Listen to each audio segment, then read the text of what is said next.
Akan. Ah, oke, terima kasih Pak Angga. Selamat sore Bapak Ibu. Ya, semoga selalu dalam kondisi sehat ya.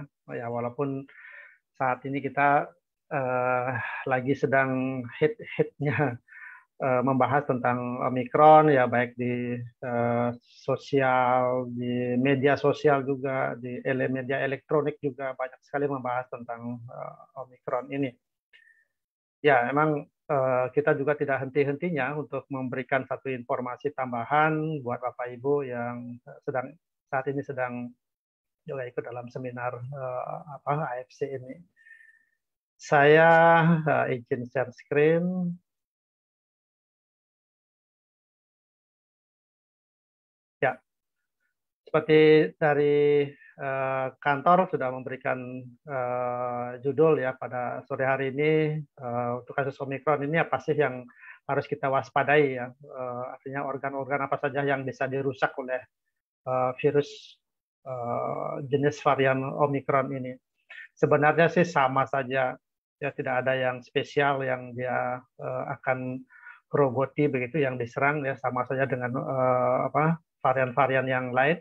Ya cuman untuk kasus Omikron ini karena ya yang kita selalu dengar atau selalu kita saksikan bahwa ada beberapa hal yang kadang ini membuat diri kita terkadang saya kira membuat diri kita lebih percaya diri gitu. Nah, percaya dirinya itu seperti apa ya? Jangan sampai nanti yang saya khawatirkan adalah di pemberitaan-pemberitaan di media sosial atau di media elektronik bahwa gejala yang dimunculkan oleh Omikron ini memang tidak seberat yang varian-varian Delta yang kemarin ya. Jadi dari sisi angka pasien yang dirawat di rumah sakit atau yang mengalami satu gejala-gejala yang berat itu memang sangat jarang, artinya lebih sedikit.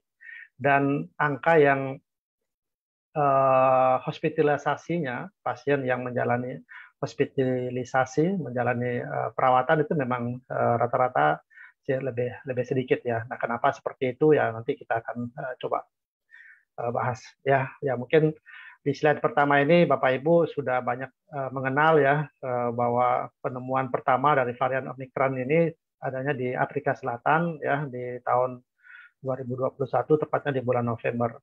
Ya, jadi tiba-tiba di Afrika Selatan itu meledak luar biasa lonjakan dari pasien-pasien atau penduduk yang ada di Afrika Selatan tersebut. Kemudian setelah dilakukan penelitian ternyata sudah ada varian yang muncul di sana. Nah, inilah yang memang menjadi satu ciri khas dari Omicron adalah memang kecepatannya dia untuk menularkan kepada orang lain, ataukah penularan dari orang ke orang itu memang sangat lebih cepat daripada varian yang lain. Ya, jadi makanya dalam satu angka apa namanya angka uh, positive rate yang dimunculkan dari data yang ada di Indonesia itu sangat sangat tinggi sekali ya memang sampai ya mencapai puluhan ribu yang sekarang ini ya. Nah ini satu kekhasan yang dimiliki bahwa kemampuan dari varian Omicron ini untuk menginfeksi orang ke orang itu menjadi benang lebih cepat. Nah, mengenai gejala-gejalanya seperti apa? Jadi sama saja sih sebenarnya. Ya, jadi gejala-gejalanya hampir sama, sama seperti varian yang lain ataukah bahkan itu memiliki kesamaan dengan gejala-gejala flu. Ya, cuman yang sedikit membedakan tersebut adalah uh, membedakan adalah rasa sakit pada tenggorokan. Ya, ini yang menjadi ciri khasnya lagi. Ya, jadi pasien mengeluhkan ataukah orang mengeluhkan nyeri tenggorokan malah lebih dahulu ada, kemudian baru muncul rasa tidak nyaman pada tubuh oleh karena demamnya mulai muncul, ya malah flu batuk pileknya itu datangnya belakangan. Ya, nah, gejala-gejala yang khas lainnya itu memang juga tidak terlalu banyak ya. Beda sekali dengan varian Delta yang ada umumnya adalah keluhan pada diare ya pada saluran pencernaan. Ya, ya jadi gejala-gejala ini yang memang kita sangat sangat variasinya sangat kecil sekali dengan flu yang kita rasakan sehari-hari, ya. Nah, bila mana saat-saat sekarang ini, Bapak Ibu, kita mengalami satu masalah atau memiliki gejala-gejala flu, ya. Ada badan rasa tidak nyaman, ya, sakit tenggorokan, kemudian gejala batuk pilek seperti itu. Coba deh yang kita pikirkan sekarang ini adalah jangan-jangan saya kena Omikron ini. Nah, tetapi yang menjadi dasarnya adalah saya beberapa hari yang lalu sempat kemana ya, gitu. Ya, pernah saya ketemu dengan orang, kemudian saat itu protokol kesehatan yang saya terapkan apakah sudah adekuat ataukah tidak. Artinya kita mengarahkan ke sana, ya. Jadi yang menjadi satu faktor di situ adalah kena pajanannya itu, ya. Jadi pasti kita pernah bertemu dengan seseorang di mana pada saat pertemuan itu antara dia dengan kita itu terjadi kontak dan saat itu mungkin ya protokol kesehatan yang kita sedikit abaikan dan sehingga penularan memang terjadi, ya. Jadi itu yang kita kita memang perlu pikirkan, ya, sampai pada akhirnya memang pembuktiannya adalah melalui tes PCR, ya. Nah, kalau pemeriksaan PCR tersebut memang menunjukkan positif, ya berarti kita memang saat itu terkena gejala COVID, ya. Nah, mengenai pemeriksaan Omikronnya ini kan nanti ada pemeriksaan tambahan lagi yang dilakukan oleh laboratorium, ya, untuk melihat apakah saat itu COVID-nya itu varian Omikron ataukah varian yang lainnya. Jadi itu pola pikir kita untuk menyatakan bahwa apakah saat ini kita menderita COVID yang varian Omikron ataukah memang gejala flu biasa. Nah, ini ya yang kita sering kita sampaikan kepada masyarakat, kepada pasien, atau pada saat orang-orang sedang menjalankan tugas keseharian di kantor ataukah ke pekerjaan. Jadi harapan saya adalah kita tidak meminimalkan terjadinya klaster di satu perkumpulan, ya, baik itu merupakan sekolah dan lain sebagainya. Nah, karena terus terang saja kecepatan dari penyebaran virus varian Omikron ini memang sampai 4 kali lebih cepat daripada varian Delta. Nah, ini yang terjadi pada komunitas-komunitas, ya. Nah, kenapa komunitas? Ya, itu seperti tadi yang saya sampaikan bahwa mereka kan penyebarannya antara manusia dengan manusia. Ya, jadi kalau komunitas saat itu, jadi pada saat kita banyak berkumpul dalam satu kesempatan, satu tempat atau satu kondisi, yang pasti kalau di sana terjadi abai protokol kesehatannya, tidak memakai masker atau maskernya memang tidak adekuat, kemudian di sana ada yang sakit, ya kita saling berdekatan begitu dan lain sebagainya, ya pastilah itu akan terjadi satu potensi untuk terjadinya resiko. Ya, jadi makanya hal yang paling kita coba kita hindari adalah kita menghindari satu kelompok-kelompok komunitas dulu. Jadi jangan terlalu banyak sering bertemu, ya, ataukah menghindari kerumunan-kerumunan yang melibatkan banyak orang, ataupun misalnya kita memang harus bertemu pada saat itu, ya kita harus meyakinkan diri bahwa APD yang kita pergunakan itu sudah memang sangat standar dan kita tetap memakai APD tersebut selama dalam pertemuan itu. Nah, itu mungkin akan sedikit mengurangi risiko untuk terjadinya infeksi. Nah, seperti yang tadi saya katakan bahwa tingginya kejadian pada Omikron ini memang terjadi pada klaster, ya. Jadi klaster yang pada sekolah, ya. Sekarang anak-anak sudah mulai tatap muka untuk sekolahnya. Jadi nah ini karena mereka sudah diminta untuk belajar tatap muka, kemudian terjadi pertemuan di situ. Kita bayangkan kalau misalnya satu sekolah ada sampai ratusan sampai ribuan orang, anak-anak yang bersekolah pada satu kesempatan tertentu, kita nggak tahu riwayat keluarga mereka apakah di sana sudah terpapar COVID, dan anak-anak biasanya dia memiliki daya tahan tubuh yang lebih kuat sehingga mereka hanya OTG saja atau gejala ringan, mereka tidak sadar, mereka datang ke sekolahnya, ya namanya juga anak-anak, pada saat mereka bertemu dengan temannya, mereka juga abai dengan kesehariannya selama di sekolah. Mohon maaf, guru-guru kelas misalnya tidak kuat juga untuk mengawasi pergaulannya mereka, ya disitulah mulai muncul yang namanya klaster sekolah, ya. Kemudian mereka mendapatkan infeksinya di sekolah, mereka datang lagi ke rumahnya, di rumahnya ada orang tuanya, ada kakak adiknya, mulailah di sana terjadi satu infeksi lagi disebut sebagai klaster keluarga. Nah, keluarga orang tuanya pergi ke kantor ada satu komunitas lagi di situ, kena lagi di sana di apa namanya di kantor dan sebagainya terjadi klaster kantor lagi. Nah, demikian resikonya besar sekali resikonya ya bila mana hal-hal yang seperti begini kita terjadi pada kehidupan kita dan makanya tidak heran bahwa angka yang menunjukkan peningkatan itu demikian cepat sekali. Ya, ada beberapa variasi-variasi gejala yang apa namanya yang dimunculkan oleh pasien-pasien yang menderita penyakit COVID yang varian Omicron ini. Mulai dari gejala yang tidak ada gejala sama sekali sampai ke gejala berat pun juga ada. Tapi akhirnya memang ada varian Omicron yang diderita oleh pasien itu sampai yang meninggal. Ya, memang jumlah pasien yang meninggal itu memang tidak terlalu banyak dan yang meninggal pun itu oleh karena lebih banyak pada pasien-pasien yang memiliki penyakit-penyakit komorbid. Nah, inilah yang membedakan satu kondisi dengan varian Delta yang kemarin ya, walaupun tidak memiliki komorbid pun kesempatan pasien tersebut untuk mengalami gejala yang lebih berat itu memang sangat besar sekali ya. Nah, ada beberapa yang perlu kita pahami dalam Omicron ini. Yang pertama adalah transmisinya ya.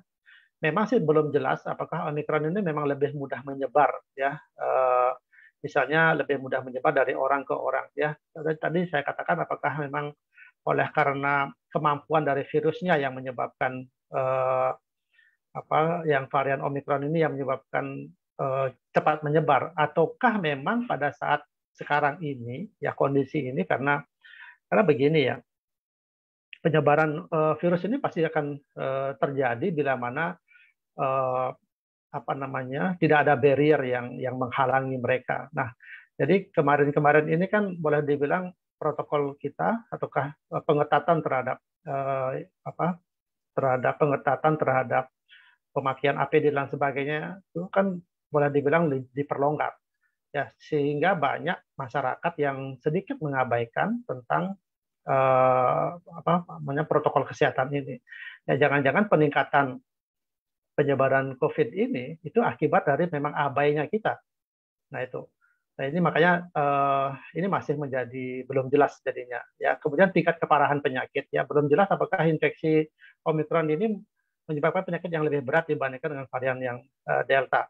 Nah oleh karena apa? Oleh karena sebagian besar pada masyarakat yang sekarang ini kan sudah tervaksinasi.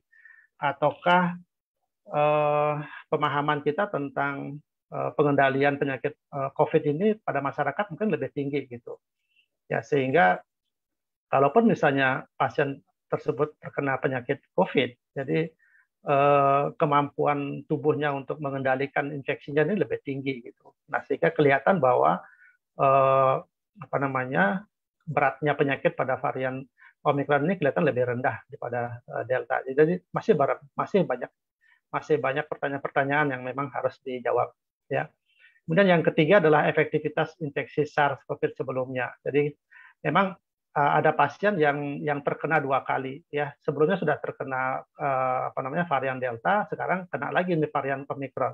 Nah, apakah daya tahan tubuh terhadap varian Delta kemarin tidak mempan dong kalau begitu? Nah, itu kan cerita ya. Ini kan belum jelas juga apakah memang virus varian Omicron ini bisa melewati daya tahan tubuh kita terhadap yang sudah terbentuk ya pada saat kita terkena varian Delta. Ini masih juga menjadi pertanyaan. Kemudian efektivitas vaksin. Banyak yang sudah tervaksinasi malah 2 kali, sudah komplit, itu terkena juga.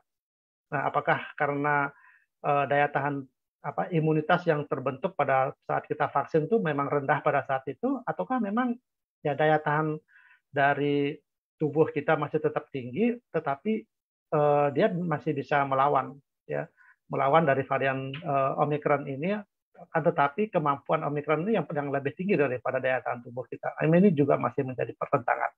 Ya, jadi para peneliti-peneliti sekarang itu masih bekerja. Mereka ingin mendapatkan satu kesimpulan sebenarnya Omicron ini seperti apa sih gitu. Ya, tapi inilah yang kita ketahui, Bapak Ibu. Ya. Oke. Nah, saya sedikit ingin menjelaskan ya. Mungkin ini agak sedikit ke arah medis ya, tetapi tidak ada salahnya sih Bapak Ibu bisa apa namanya ingin bisa mengetahui ya sebenarnya bagaimana sih cara virus tersebut menyerang tubuh kita gitu ya. Nah, jadi eh, COVID-19 itu ataukah varian Omicron ini masuk ke dalam tubuh itu diawali dengan interaksi protein ya, protein S namanya ya dengan pada sel manusia. Jadi dia masuk melalui penghirupan ya karena melalui droplet ya kita hirup, kemudian dia berinteraksi dengan sel-sel pada tubuh kita ya. Nah, virus SARS ini itu menggunakan reseptor yang disebut namanya sebagai angiotensin converting enzyme, nah, ACE2 ya istilahnya ya. Ya mungkin kalau Bapak Ibu ada yang sedikit mendalami apa masalah kedokteran, ya pasti akan lebih mengetahui oh ini ACE ini kan berhubungan sama hipertensi ini gitu ya. Nah, ternyata reseptor reseptor ACE ini banyak terdapat pada endotel. Nah, endotel itu kan semacam epitel yang apa namanya yang menyusun suatu organ ya yang letaknya tuh memang adanya di permukaan gitu ya. Jadi di sanalah yang tempat ada semacam reseptor-reseptor dan reseptor angiotensin converting enzyme ini yang banyak terdapat pada saluran pernapasan dan pada saluran pencernaan. Nah, itulah makanya ya kenapa virus itu lebih banyak terdapat pada saluran pernapasan dan menimbulkan satu masalah di sana, dan ada juga yang mengalami masalah memberikan masalah pada pencernaan yaitu ya. Jadi sangat sangat sangat beralasan ya kenapa pasien-pasien yang kemarin yang ada pada varian Delta itu banyak yang mengeluh diare, ya, banyak mengeluh nyeri perut pada saat itu. Ya, ternyata setelah dilakukan pemeriksaan, karena ada gejala-gejala lain yang muncul, setelah dilakukan PCR ternyata dia positif. Jadi itu kesimpulannya. Jadi cara masuknya adalah seperti itu. Nah, keterlibatan dari reseptor ACE ini menyebabkan gangguan pada hormon renin angiotensin ini yang menyebabkan terjadinya satu proses hipertensi. Kenapa pasien-pasien yang apa namanya yang mengalami satu proses apa namanya kematian yang kayak kemarin itu banyak banyak terjadi pada pasien-pasien komorbid dengan hipertensi Bapak Ibu ya.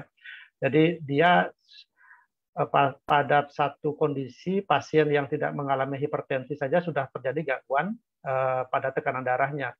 Apalagi pasien dengan hipertensi juga lebih terganggu lagi ya karena ada gangguan pada fungsi dari reseptor ACE2 ini, terjadi satu gangguan pada fungsinya seperti itu ya. Nah, ini dari data yang muncul bahwa pasien-pasien yang memiliki komorbid hipertensi itu memang banyak sekali terkena ya, banyak sekali yang menderita kematian pada saat itu, dan inilah yang mungkin kita bisa gambarkan ya. Jadi Bapak Ibu, infeksi pada apa namanya COVID ini tidak hanya menyerang paru-paru ya, tidak hanya menyerang paru-paru tapi juga menyerang lapisan dinding pembuluh darah di seluruh tubuh. Nah, kita tahu semua organ di tubuh kita kan akan bisa hidup dari aliran darah.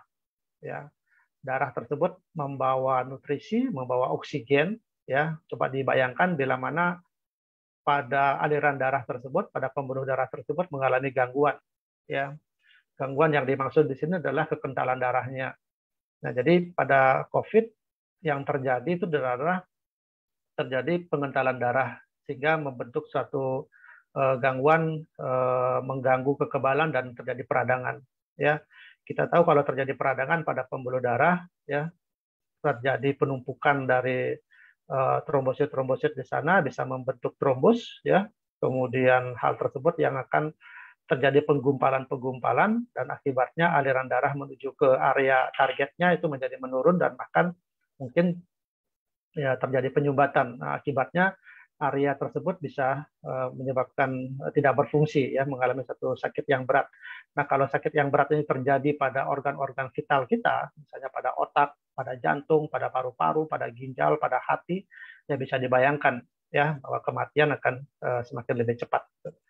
Nah, inilah yang kita khawatirkan, ya, bahwa pada varian Omikron ini juga bisa terjadi kondisi-kondisi tersebut dan bisa menyerang apa namanya daerah-daerah atau organ-organ vital kita. Ya, makanya sedini mungkin kita bisa menjaga organ-organ vital kita, ya.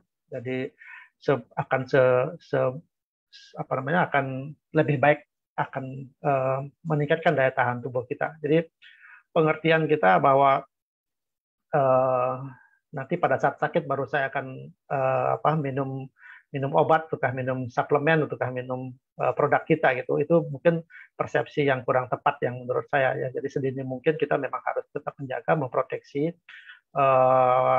organ-organ tubuh kita, yang terutama yang organ-organ vital kita, jangan sampai terjadi satu kondisi yang sakit.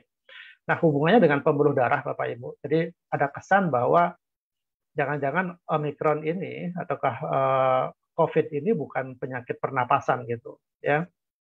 Jangan-jangan COVID ini adalah penyakit pembuluh darah, ya. Karena apa? Karena yang terjadi sebenarnya yang paling menyebabkan terjadi proses gangguan-gangguan pada organ tersebut oleh karena proses terjadi pada pembuluh darahnya, ya. Jadi terjadinya satu kondisi pada paru-paru misalnya yang menyebabkan ada pneumonia, ya, itu jangan-jangan berasal dari gangguan pada aliran darah yang terganggu ke daerah paru-paru, ya. Kenapa sering terjadi pada gangguan jantung misalnya, seringkali juga terjadi gangguan stroke, ya, pada pasien pada pasien COVID ini, yaitu semacam hipotesa yang disampaikan oleh peneliti bahwa jangan-jangan COVID ini bukan penyakit pencernaan, penyakit pernapasan, tetapi merupakan suatu penyakit pada aliran darah, gitu, ya.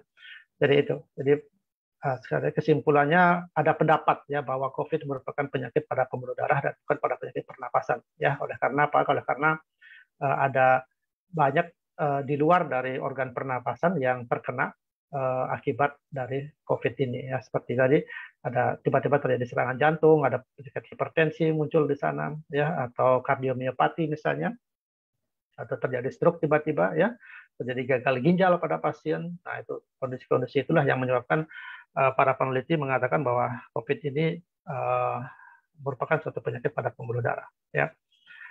Nah, organ-organ yang terkena pada akibat dari COVID ini seperti apa? Ya, ini tadi saya sudah sampaikan bahwa kalau dia mengenai pembuluh darah itu ada terjadi pembekuan darah, ya, terjadi pembekuan darah.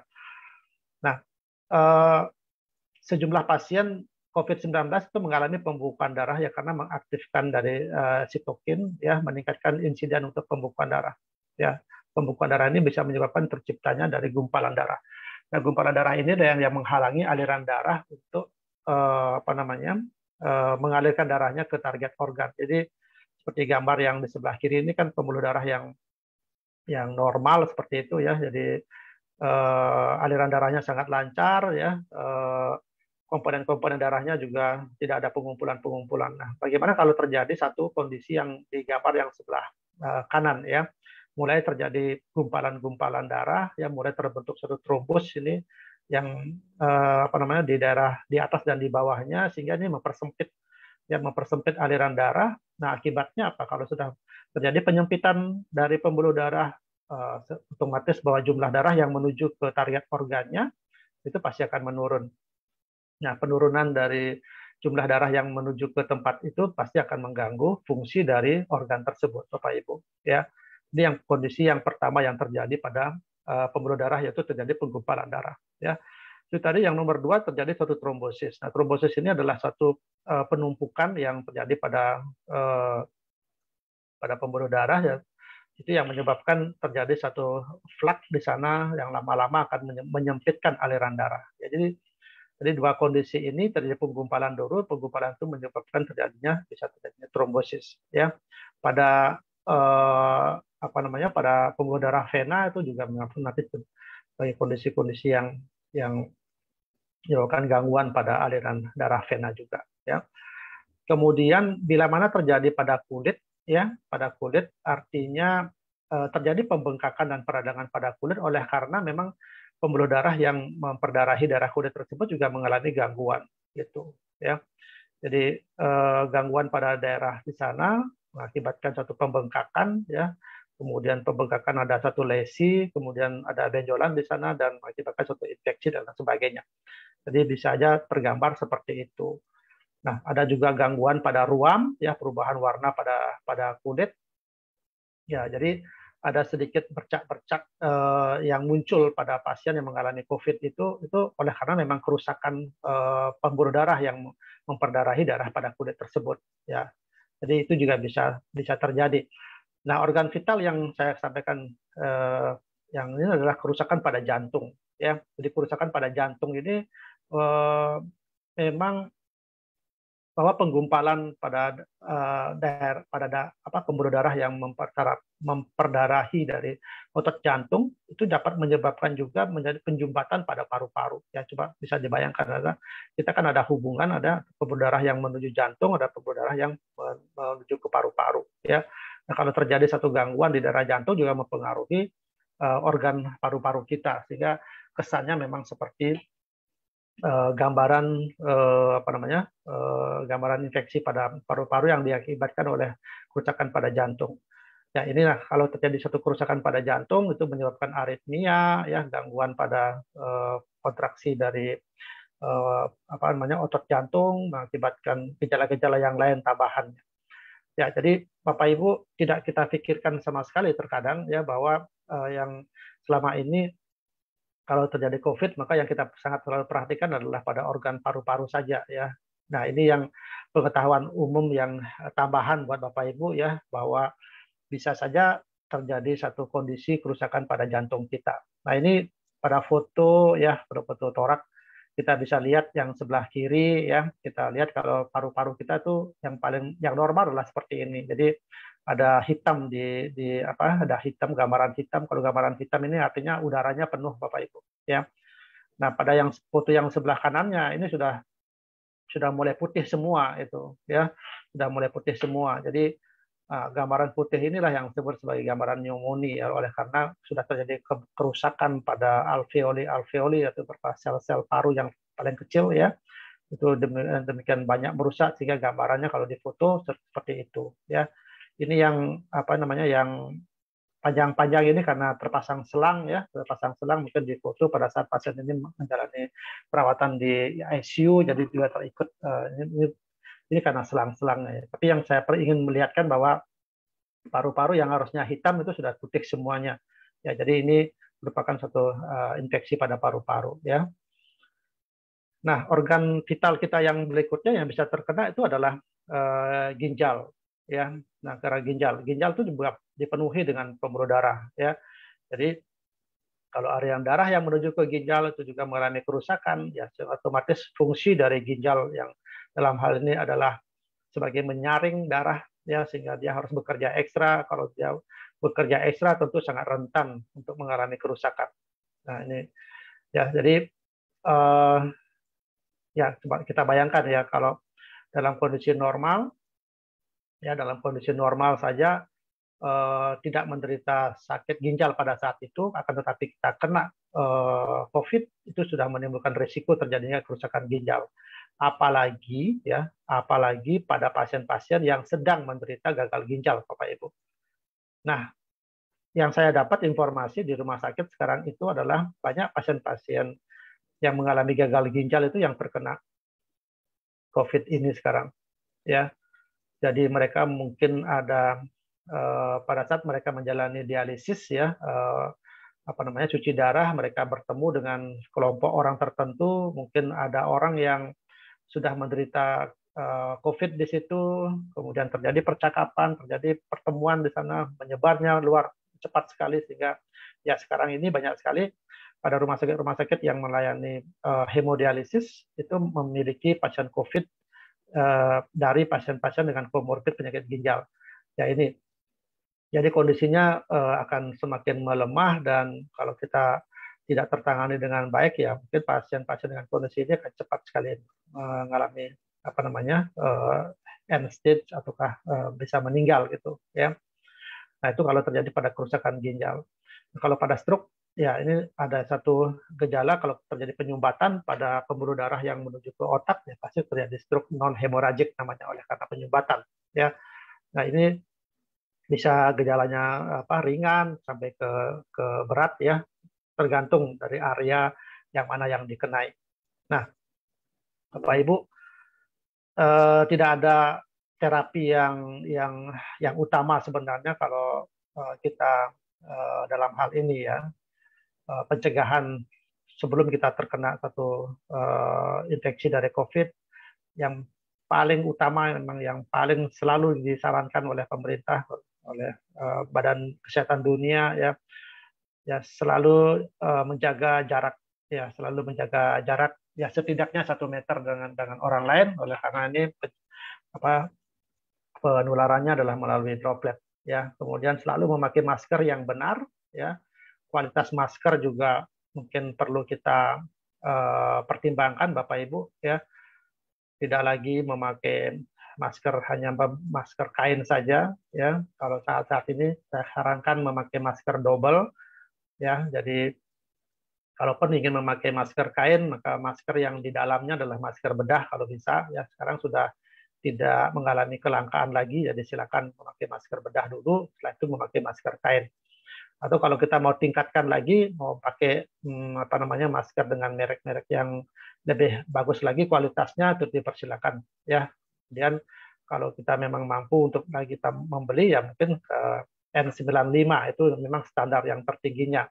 Itu juga yang dipakai oleh tenaga-tenaga kesehatan, terutama di fasilitas ruang isolasi ya, bukan buat petugas kesehatan baik perawat maupun dokter dalam merawat pasien. Kemudian kalau kita berada dalam satu area ruangan yang memiliki jendela, mungkin sebaiknya jendela tersebut dibuka saja ya supaya meningkatkan ventilasi. Jadi kita saat bekerja memang akan lebih baik ya kita berada di dekat jendela sehingga ada aliran udara ada di sana. Kemudian menghindari ruangan ventilasi yang buruk ya atau ruangan yang terlalu ramai orang-orangnya, mungkin kita hindari masuk terlalu lama di sana. Kemudian selalu menjaga kebersihan tangan, apakah melalui hand sanitizer ataukah kita selalu mencuci tangan dengan air yang mengalir dengan ditambahkan sabun. Kemudian kalau kita batuk dengan secara tidak sengaja, tukar bersin secara tidak sengaja begitu, mungkin cara yang paling bagus adalah mengarahkan siku ya terlipat. Jadi seperti begini ya. Jadi kita kalau bersin otomatis ini masih tertahan ya melalui siku kita. Itu namanya cara yang lebih bagus ya. Kemudian ya tentunya saya juga tidak mengetahui apakah Bapak Ibu yang hadir di sini sudah semuanya tervaksinasi, tapi mudah-mudahan saya mengharapkan Bapak Ibu sudah tervaksinasi ya. Kalau memang mendapatkan giliran vaksinasi, dan sekarang kan sudah dimulai dengan vaksinasi yang booster ya, yang ketiga. Jadi itu saja anjuran untuk yang Bapak Ibu ya untuk tetap kita menjaga kesehatan kita. Nah, di samping itu adalah kita memang harus tetap menjalankan satu pola hidup yang sehat ya, menjalankan satu pola hidup yang sehat ya. Pola hidup sehat ya saya kira tidak usah saya jelaskan lagi ya. Bagaimanapun pola hidup tersebut pasti akan membantu kita meningkatkan kondisi tetap dalam kondisi yang sehat ya. Kita menghindari untuk memiliki komorbid penyakit komorbid ya, karena kalau misalnya kita ada satu infeksi yang terjadi oleh karena agent masuk ke dalam tubuh kita yang diserang ini, tapi tubuh kita dalam kondisi yang sehat ya paling tidak apa namanya beratnya penyakit yang kita miliki tersebut mungkin akan lebih ringan gitu ya, atau yang kita sebut sebagai OTG itu kalau memang kita memiliki. Tapi kalau misalnya saat itu juga kondisi kita dalam kondisi sakit yang didahului oleh lifestyle kita yang tidak bagus, Bapak Ibu, ya inilah yang akan meningkatkan risiko kita terkena satu kondisi infeksi COVID ini, dan lama-lama memang akan membuat derajat penyakit yang kita miliki pasti akan lebih tinggi, di mana risikonya akan menyebabkan satu kematian yang tinggi juga itu ya. Jadi apa yang kita lakukan selama ini, ya, tetap menjaga kesehatan kita, tetap menjaga protokol kesehatan kita, itu pasti akan meningkatkan daya tahan tubuh kita, ya. Nah, apalagi ya misalnya kita dalam hal ini kita sudah mengenal suatu produk-produk yang kita miliki, ya, di mana SOP Subarasi atau kayak SOP 100 yang ada sekarang itu kan memiliki kemampuan untuk cell regeneration effect. Jadi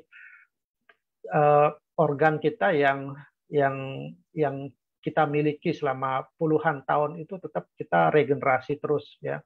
Walaupun sebenarnya tubuh kita sudah memiliki kemampuan untuk itu, ya, tetapi akan lebih bagus lagi kalau kita tambahkan dari luar, ya. Memang banyak juga produk-produk seperti vitamin atau multivitamin yang membantu dari sisi yang lain, ya, tetapi keistimewaan dari produk kita Subarasi ini adalah kemampuannya untuk membantu meningkatkan cell regeneration effect. Jadi regenerasi selnya dibantu sekali. Karena apa? Karena kita mengaktifkan stem cell di dalam tubuh kita. Stem cell dalam tubuh kita kan semakin lama semakin menurun, ya, karena dia dalam kondisi non aktif. Jadi dalam saat kita mengkonsumsi SOP Subarasi dengan komponen ingredient yang maha dahsyat tersebut, ya, itu akan merangsang dari mengaktifkan kembali stem cell kita untuk bekerja. Nah, kalau dia bekerja berarti dia memperbaiki sel-sel di dalam organ kita yang mengalami kerusakan. Jadi pada saat misalnya kita menderita COVID yang tadi saya sampaikan bahwa bisa menyerang ke seluruh tubuh, jadi organ-organ yang mengalami kerusakan-kerusakan tersebut, dia mengirimkan pesan kepada stem cell untuk dia perbaiki, untuk dia gantikan sel-selnya yang mengalami kerusakan itu. Misalnya pada pembuluh darahnya, ya, pembuluh darahnya, kemudian sel-sel yang menyusun dari organ tersebut juga diperbaiki, sehingga otomatis bahwa kondisi saat itu akan semakin terus dalam kondisi terjaga, ya, itu pengertiannya. Jadi, nah, kenapa kami sarankan pada saat kita terkena misalnya terkena COVID, kita minta untuk tetap mengkonsumsi Subarasi, ya, karena di situ Bapak Ibu. Jadi kemampuan dari SOP Subarasi mampu untuk memperbaiki sel-sel kita yang mati dan yang rusak pada organ itu, ya. Nah, kalau yang Bapak Ibu selama ini sudah konsumsi bertahun-tahun, berbulan-bulan, sudah mulai berbulan-bulan, itu merupakan sebagai satu tabungan, ya, merupakan satu tabungan. Artinya organ-organ yang kita miliki itu sudah kita mulai sedikit kita perbaiki, ya, sedikit-sedikit kita sudah mulai optimalkan lagi. Nah, bila mana misalnya pada saat itu kita terkena, ya, pada saat ini kita terkena COVID, sehingga kita tidak terlalu beban kita untuk meningkatkan atau memperbaiki kondisi fisik kita tidak terlalu berat, itu istilahnya. Beda sekali kalau seandainya selama ini kita tidak pernah minum SOP Subarasi, ya, kemudian kita terkena, ya, kemudian kita kena, nah kita minta pasien tersebut untuk minum SOP Subarasi, tentu ya tidak bisa serta-merta, ya, tidak bisa serta-merta dia akan mempercepat pemulihan seperti itu, pasti akan membutuhkan waktu. Itu yang pertama. Yang kedua, dosis yang dibutuhkan pasti akan lebih tinggi. Ya, pasti akan kita minta mereka mengkonsumsinya dalam jumlah yang lebih banyak, gitu, ya. Ya, inilah yang kadang membuat pasien itu agak terkejut juga dia, karena tubuh itu tidak selalu bisa langsung merespon dengan baik, ya. Ya, ini pengalaman-pengalaman kita. Jadi sekali lagi Bapak Ibu, bagi Bapak Ibu yang sudah mengkonsumsi Subarasi, itu sangat-sangat bagus sekali buat kemampuan tubuh kita meningkatkan daya tahan tubuh kita. Jadi karena kemampuan dari cell regeneration effect-nya. Nah, yang kedua kita sarankan adalah mengkonsumsi ursukusi, ya. Dalam ursukusi ini juga banyak ingredient-ingredient yang dimiliki, ya, yang memang perpaduannya satu sama lain itu akan memiliki paten. Salah satunya adalah meningkatkan imunitas tubuh kita, ya, yang mampu untuk menghindari atau menahan gempuran atau infeksi dari bakteri maupun virus, ya.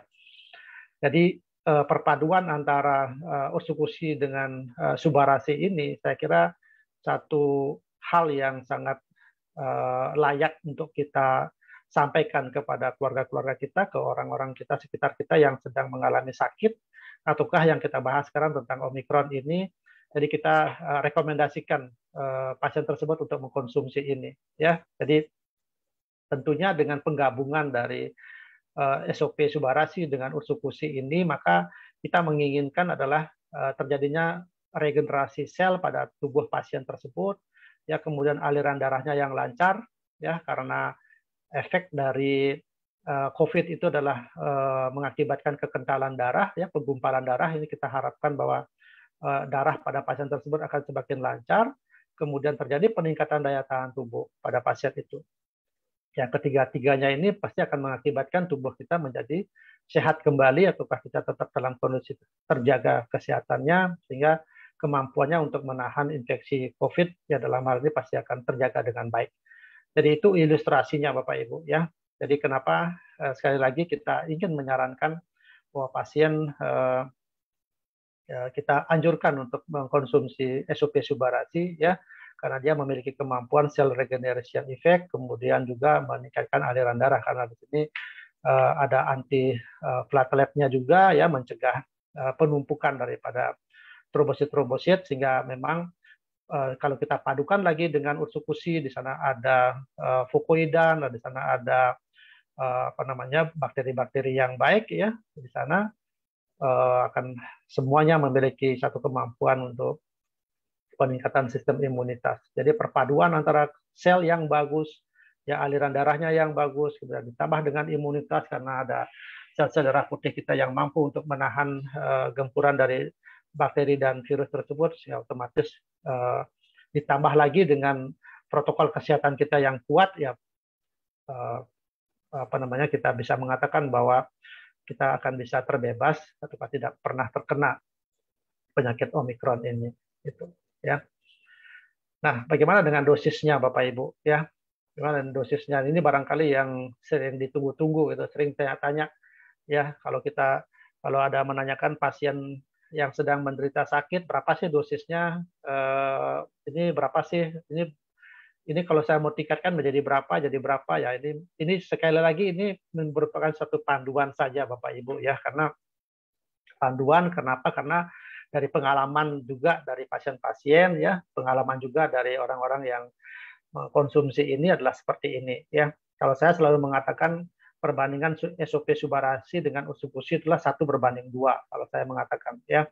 Kalau 1 saset Subarasi maka konsumsinya adalah 2 saset Ursukusi, itu saja kalau saya. Nah, jadi kalau dalam kondisi sehat, ya, dalam kondisi sehat artinya dalam seperti sekarang ini Bapak Ibu sudah bulanan ataukah sudah tahunan mengkonsumsi SOP Subarasi maupun Ursukusi, mungkin 1 saset Subarasi dan 2 saset Ursukusi ini sudah sangat cukup, ya, bagi orang-orang tertentu, ya, saya katakan. Makanya di slide yang saya di bawah ini kan berbeda setiap individu.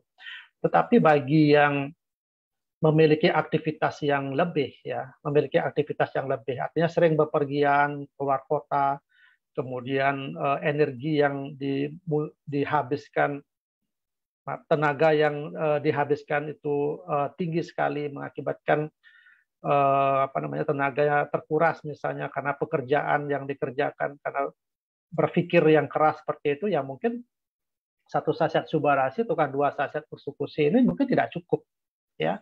Jadi disilakan, ya, dipersilakan itu menyesuaikan dengan beban kerja, istilahnya beban tugas yang diemban pada saat itu, ya.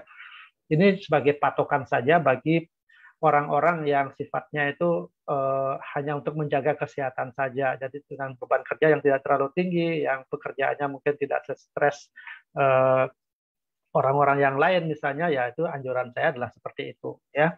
Nah, bagaimana kalau dalam kondisi sakit ataukah saat ini menderita kena Omikron misalnya? Ya, anjuran saya adalah seperti ini, ya. Jadi kita bisa memulainya dari Subarasi misalnya 2 saset, ya, 2 saset, Ursukusi misalnya 4 saset, ya. Jadi boleh dipecah pemakaiannya pagi sore, ya, itu silakan, mau seenaknya atau senyamannya silakan saja, ya, sampai mungkin ada teman-teman yang mengkonsumsinya 8 saset untuk Ursukusi atau 4 saset untuk Subarasi, ya, silakan saja. Jadi sekali lagi ini berbeda setiap individu, Ya, sekali lagi berbeda setiap individu. Tetapi apa yang saya sampaikan ini berdasarkan dari pengalaman-pengalaman, bagaimanapun dari pengalaman tersebut kita bisa sharing sama teman-teman ya, jadi supaya eh, apa namanya tidak bingung lagi gitu ya. Nah, apakah boleh 3 saset, apakah boleh 6 saset, itu dipersilakan saja Bapak Ibu ya. Sekali lagi itu sesuaikan dengan apa namanya kebutuhan yang Bapak Ibu alami pada saat itu ya. Ya, nanti kita akan apa namanya kita akan bisa bahas lagi dari pertanyaan-pertanyaan ya. Oke, itu saja mungkin yang dapat saya sampaikan. Kita kembalikan ke Pak Angga ya.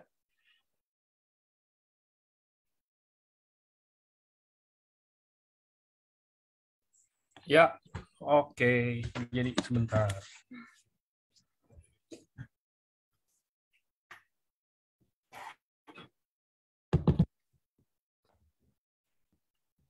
Oke, jadi kira-kira begitu ya teman-teman penjelasannya tentang Omikron kali ini. Jadi sebelum mulai mungkin biar meminimalisir mungkin kayak pertanyaan-pertanyaan tentang kayak kok harus konsumsi berapa, ini mungkin bisa diperjelas lagi. Jadi tadi yang kayak Dokter Buana di slide-nya bilang semua tergantung dari badannya masing-masing, satu. Terus kalau misalkan kita hanya untuk menjaga kayak saya nih lagi masih sehat, belum kena apa tapi lagi masih harus tetap kayak beraktivitas di luar dan lain-lain gitu, ada disarankan itu 2 subah dan 4 utsu. Pokoknya kan Dokter Buana ada bilang tadi, pokoknya rasionya itu 1:2 ya teman-teman, harus itu Ya. diingat. 1 subah dan 2 utsu. Tapi bukan berarti kita cuma harus konsumsi 1 ubah dan 2 utsu, maksudnya tergantung aja gitu loh. Kayak badan saya nih nggak kecil gitu loh. Nah kan berarti kalau misalkan konsumsi 1 subah dan 2 utsu doang kayaknya nggak cukup. Nah saya yang tahu sendiri tuh. Jadi saya konsumsinya 2 subah dan 4 utsu. Terus buat teman-teman mungkin kalau yang amit-amitnya ada kena Omikron, keinfeksi Omikron atau mungkin positif setelah PCR dan lain-lain, bisa konsumsi di 4 subah dan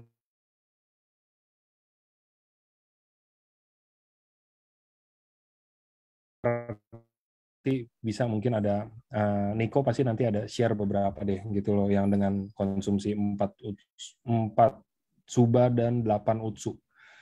Jadi itu untuk takarannya. Sekarang kita mau tanya jawab. Yes, silakan.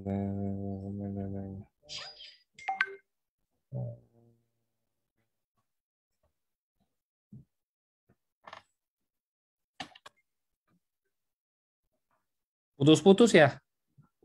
Putus ya dok suara saya ya? Ya sempat putus-putus ya tadi. Oke. Ya.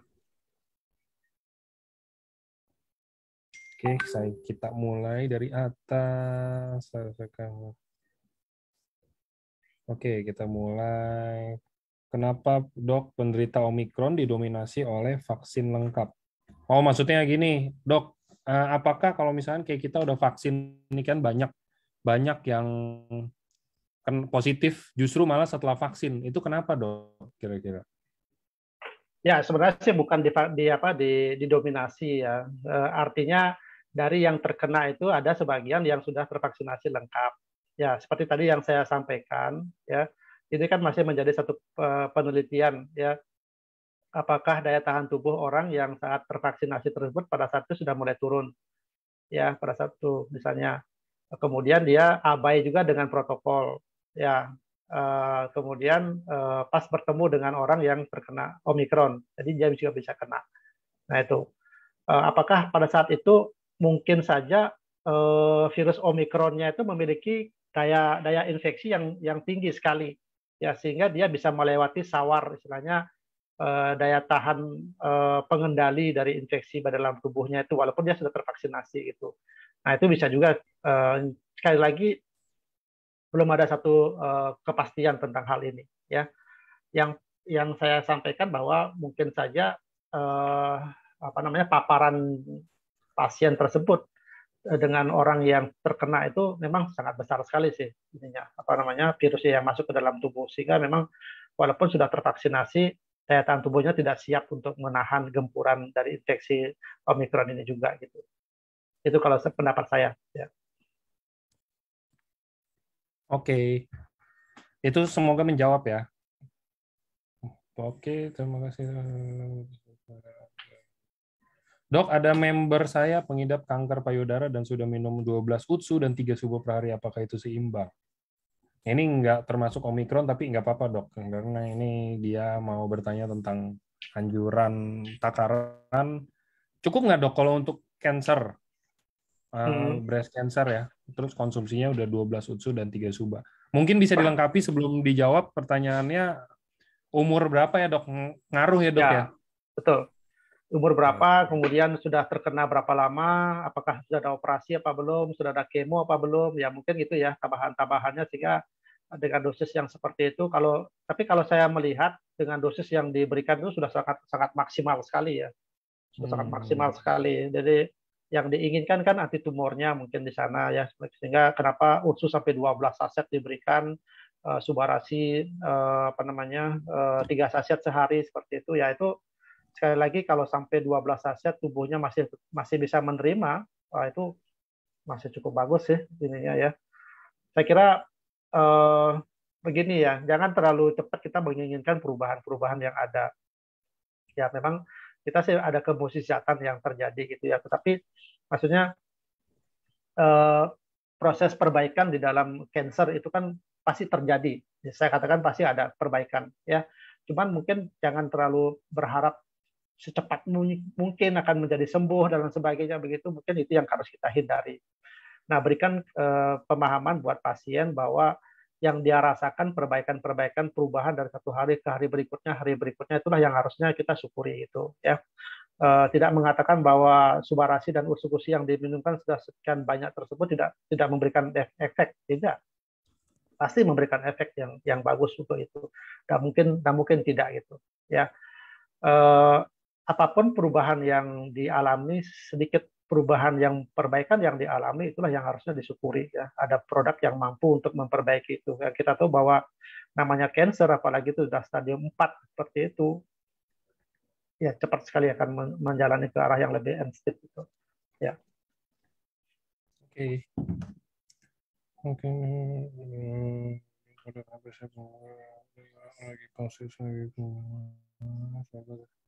Nah, ini juga ada yang tanya, Dok, kalau lagi posisi mungkin terinfeksi Omikron, apakah cukup hanya dengan suba dan UTSU, ataukah saya harus tambah vitamin-vitamin lainnya?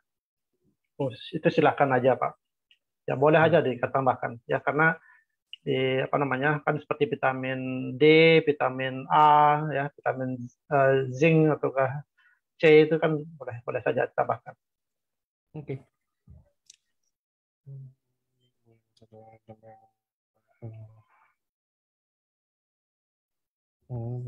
Oh, ini yang tadi, Dok, yang cancer, umurnya 45 tahun, belum kemo dan belum ada operasi.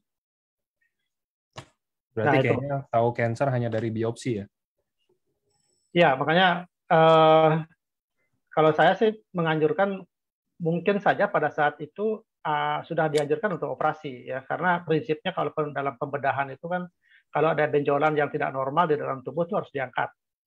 Ya, misalnya pun kalau terjadi cancer, benjolannya harus diangkat dulu gitu ya.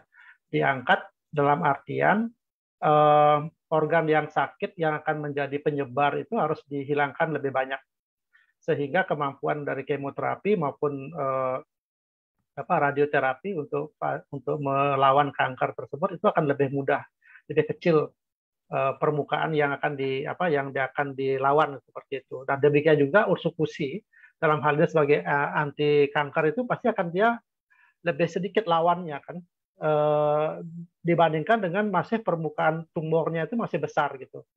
Nah itu pertimbangannya Bapak Ibu ya, pada yang sedang Bapak atau Ibu yang sedang bertanya ini ya. Lakukan apa yang dianjurkan oleh dokter, dalam hal ini adalah operasi misalnya ya, kecuali kalau kondisinya memang tidak memungkinkan untuk operasi ya. Ini misalnya kemampuan tubuhnya sudah sangat lemah sekali misalnya, apakah tumornya mungkin sudah tidak available lagi untuk dilakukan operasi gitu ya, bagaimana lagi gitu. Tapi kalau tumornya masih kecil, kemudian sudah dilakukan biopsi dan hasilnya adalah memang cancer, disarankan untuk operasi, dilakukan operasi. Itu yang terbaik ya.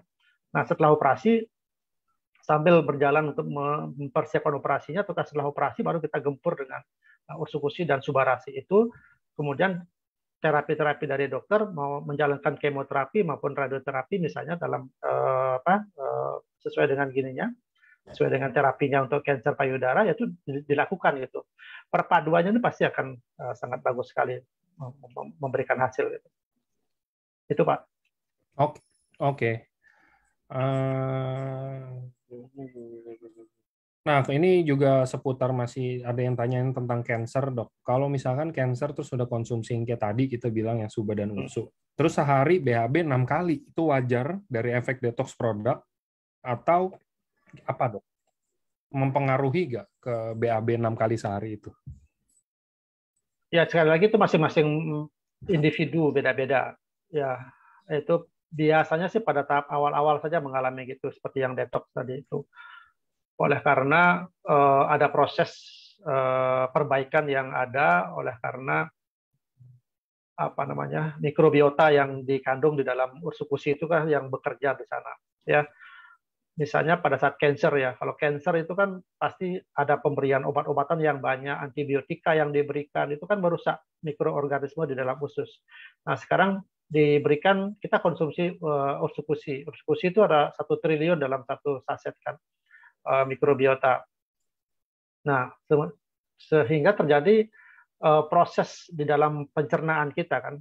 Nah, mungkin pada saat itu gejala yang muncul adalah pasien tersebut lebih banyak untuk mengeluarkan atau terjadi buang air besar itu ya. Itu kalau dibilang tidak normal ya memang tidak normal ya, sepanjang dia tidak diare. Nah, itu yang saya katakan, sepanjang dia tidak diare. Kalau diare banyak cairan yang keluar itu malah berbahaya. Tapi kalau ya hanya ke belakang hanya berupa tetap mengeluarkan buang air besar yang ada kotorannya seperti itu, saya kira itu tidak jadi masalah ya, sepanjang tubuhnya tetap dipertahankan untuk cairannya saja ya. Lambat laun nanti tubuh pasti akan menyesuaikan kembali ya. Itu Pak. Oke. Oke. Banyak nih pertanyaannya. Banyak.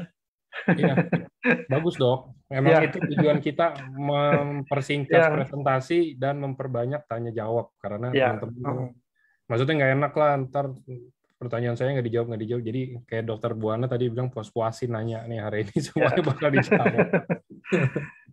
Dok, untuk diabetes dan stroke udah konsumsi 2 bulan, UTSU 2x2, SUBA 2x2, tapi badannya terasa lemas. Kenapa ya Dok? Nah, ini penjelasan saya di minggu-minggu sebelumnya, mungkin bisa disampaikan Dokter Buana. Ya, tidak ada menyebabkan lemas sebenarnya. Produk-produk yang kita konsumsi kan tidak ada menyebabkan itu ya. Ya, sekali lagi coba dievaluasi apa yang dia konsumsi selama ini, tambahannya selain konsumsi subarasi dan ursukusi ya. Jangan-jangan pola hidupnya masih tidak bagus misalnya ya. Mohon maaf saya mengatakan tidak bagus ya. Sehingga mempengaruhi masih gula darahnya masih tinggi gitu ya. Jangan menyalahkan produk kita. Ya, produk kita ini kan produk yang bagus, produk yang memiliki paten. Ya, kalau dikonsumsinya dengan cara yang benar, kemudian pola hidup kita juga dengan benar, ya pasti menghasilkan sesuatu yang benar kan begitu ya. Jangan hal-hal yang terjadi yang tidak yang Anda keluhkan, tetapi yang disalahkan adalah produknya gitu. Jadi produk ini tidak menyebabkan yang tidak benar itu ya. Nah, makanya yang kedua adalah memproduksi selama 2 bulan itu juga itu masih waktu yang belum optimal Bapak Ibu ya. Yang disarankan kan optimalnya adalah 6 bulan ya. Itu pun dengan catatan-catatan yang harus ditaati ya. Kalau pada penderita diabetes itu kan sangat individual sekali ya, mengatakan bahwa gula darah makanan saya sudah saya hati-hati, misalnya jenis makanannya sudah saya atur misalnya ya, apakah sudah sesuai dengan anjuran gizi enggak ya, kan kembali lagi seperti itu. Kemudian masalah tingkat stres ya dari seseorang itu kan kita tidak bisa ukur ya, yang paling tahu adalah pasien itu sendiri gitu. faktor stres adalah faktor yang sangat mendominasi ya terjadi peningkatan gula darah ya, maupun masalah lemah badan yang tadi yang disampaikan seperti itu. Nah, makanya kalau kondisinya masih lemah begitu ya, saya katakan bahwa gula darahnya pada saat itu mungkin masih masih sangat tinggi sekali. Jadi tidak ada hubungannya dengan pemakaian dari ursukusi maupun subarasi ini. Coba dicek ulang lagi ya. Saya sampaikan jangan menyerah dengan kondisi yang seperti ini, teruskan konsumsinya. Nah, subarasi 2, ursukusi 2 mungkin yang tadi saya sarankan dosisnya mungkin perlu diperbaiki. Ya, dosisnya mungkin perlu diperbaiki. Kalau misalnya dalam hal ini subarasi yang ingin mau ditingkatkan, ya mungkin subarasinya yang dilebihkan gitu, ya dinaikkan dosisnya agar kondisi perbaikan sel-sel pada pankreasnya, sel-sel pada darahnya, aliran darahnya menuju ke semua organ mungkin akan lebih bagus lagi gitu. Ya itu cuma saran saja ya. Itu untuk pertanyaan ini ya. Oke. Nah, ini juga ini bagus karena teman-teman saya juga beberapa ada yang kayak begini. Jadi anjurannya gimana kalau misalkan kena Omikron tapi sekaligus ada DBD-nya juga. Nah, tentu teman-teman saya juga banyak nih. Apakah ini pertanyaannya apakah bisa hanya dengan subarasi aja? Kalau misalkan bisa pun takarannya tuh jadi gimana? Karena dari tadi kan kita menjelaskan itu kan takarannya suba dan utsu, Dok. Kalau misalkan mau dari suba doang kira-kira bisa atau enggak, dan kalau bisa pun berapa? Ya, yang kombinasi yang paling bagus itu adalah itu yang tadi subarasi dan ursukusi ya, ya dengan patokan yang kayak tadi itu dosisnya itu. Ya, cuma kan mungkin pasien yang bersangkutan, oh saya di rumah cuma punya subarasi misalnya seperti ya itu ya. Tadi saya katakan ya kalau yang sudah ada sakit Omikron ditambah lagi dengan DB misalnya gitu ya minimal 4 saset kalau kalau mampu untuk dikonsumsi. Ya.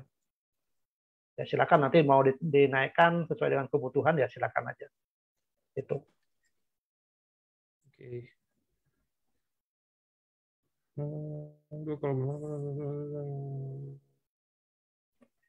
Dok, produk kita ada istilah untuk mengejar ketinggalan nggak? Jadi sebelumnya misalkan nggak pernah konsumsi suba dan utsu, terus sekarang pas udah kena Omikron, baru saya mau konsumsi suba dan utsu. Maksudnya kejar ketinggalan tuh kita nggak pernah konsumsi sebelumnya, terus udah kena virusnya kita baru mau konsumsi. Sebenarnya nggak masalah sih, cuman takarannya berapa? Yang kayak tadi aja ya dok ya? Yang kayak tadi aja gitu. 4 dan 8 ya? Iya, cuman itu mungkin pemberian secara bertahap aja ya. Secara bertahap jangan langsung digempur 8 saset ursu, 4 saset suba kayak Pak Niko ya. Pak Niko kan udah dari dulu tuh minum yang gini kan jadi tubuhnya sudah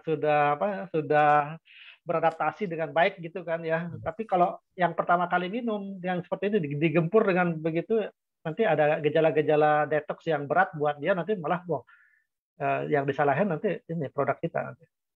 Ya secara bertahap aja lah ininya pemberiannya gitu ya untuk adaptasi. Oke.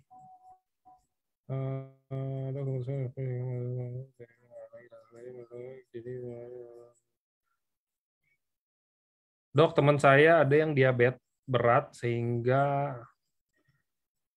diabetes berat sehingga mata kanannya udah nggak bisa ngeliat lagi, dan kini sekarang yang kiri udah mulai buram. Kalau mau konsumsi produk dari EFC, takarannya gimana? Apakah subarasi aja atau subarasi dan utsu? Mohon petunjuk. Ya dikombinasi. Tetap dengan kondisi-kondisi yang seperti itu Bapak Ibu ya. Kenapa saya sarankan kombinasi? Karena dalam maksudnya begini, kalau yang bersangkutan nanya begini, dok kemampuan saya hanya bisa beli satu produk misalnya. Nah yang saya anjurkan pasti subarasi itu dalam kondisi yang diabetes ini kan. Tapi kalau dia pertanyaannya apakah bisa subarasi dan ursukusi, kalau saran saya didobelin, di mix gitu ya, karena masing-masing memiliki kemampuan yang berbeda, tetapi sama-sama menunjang dalam perbaikan pasien dengan diabetes ini gitu dari sisi yang lain ya. Jadi dia subarasinya memperbaiki sel-sel organ yang mengalami rusak akibat dari diabetesnya gitu ya. Kemudian ursukusi dengan patennya peningkatan daya tahan tubuh, kan kita tahu bahwa pasien diabetes kan pasti daya tahan tubuhnya juga menurun kan begitu ya. Jadi dia mengurangi risiko untuk terjadinya infeksi-infeksi, ya misalnya infeksi jamur, infeksi bakteri, atau virus, ya, seperti itu sih ininya ya. Nah, mengenai dosis ya seperti anjuran yang tadi ya, yang saya sampaikan di slide yang tadi.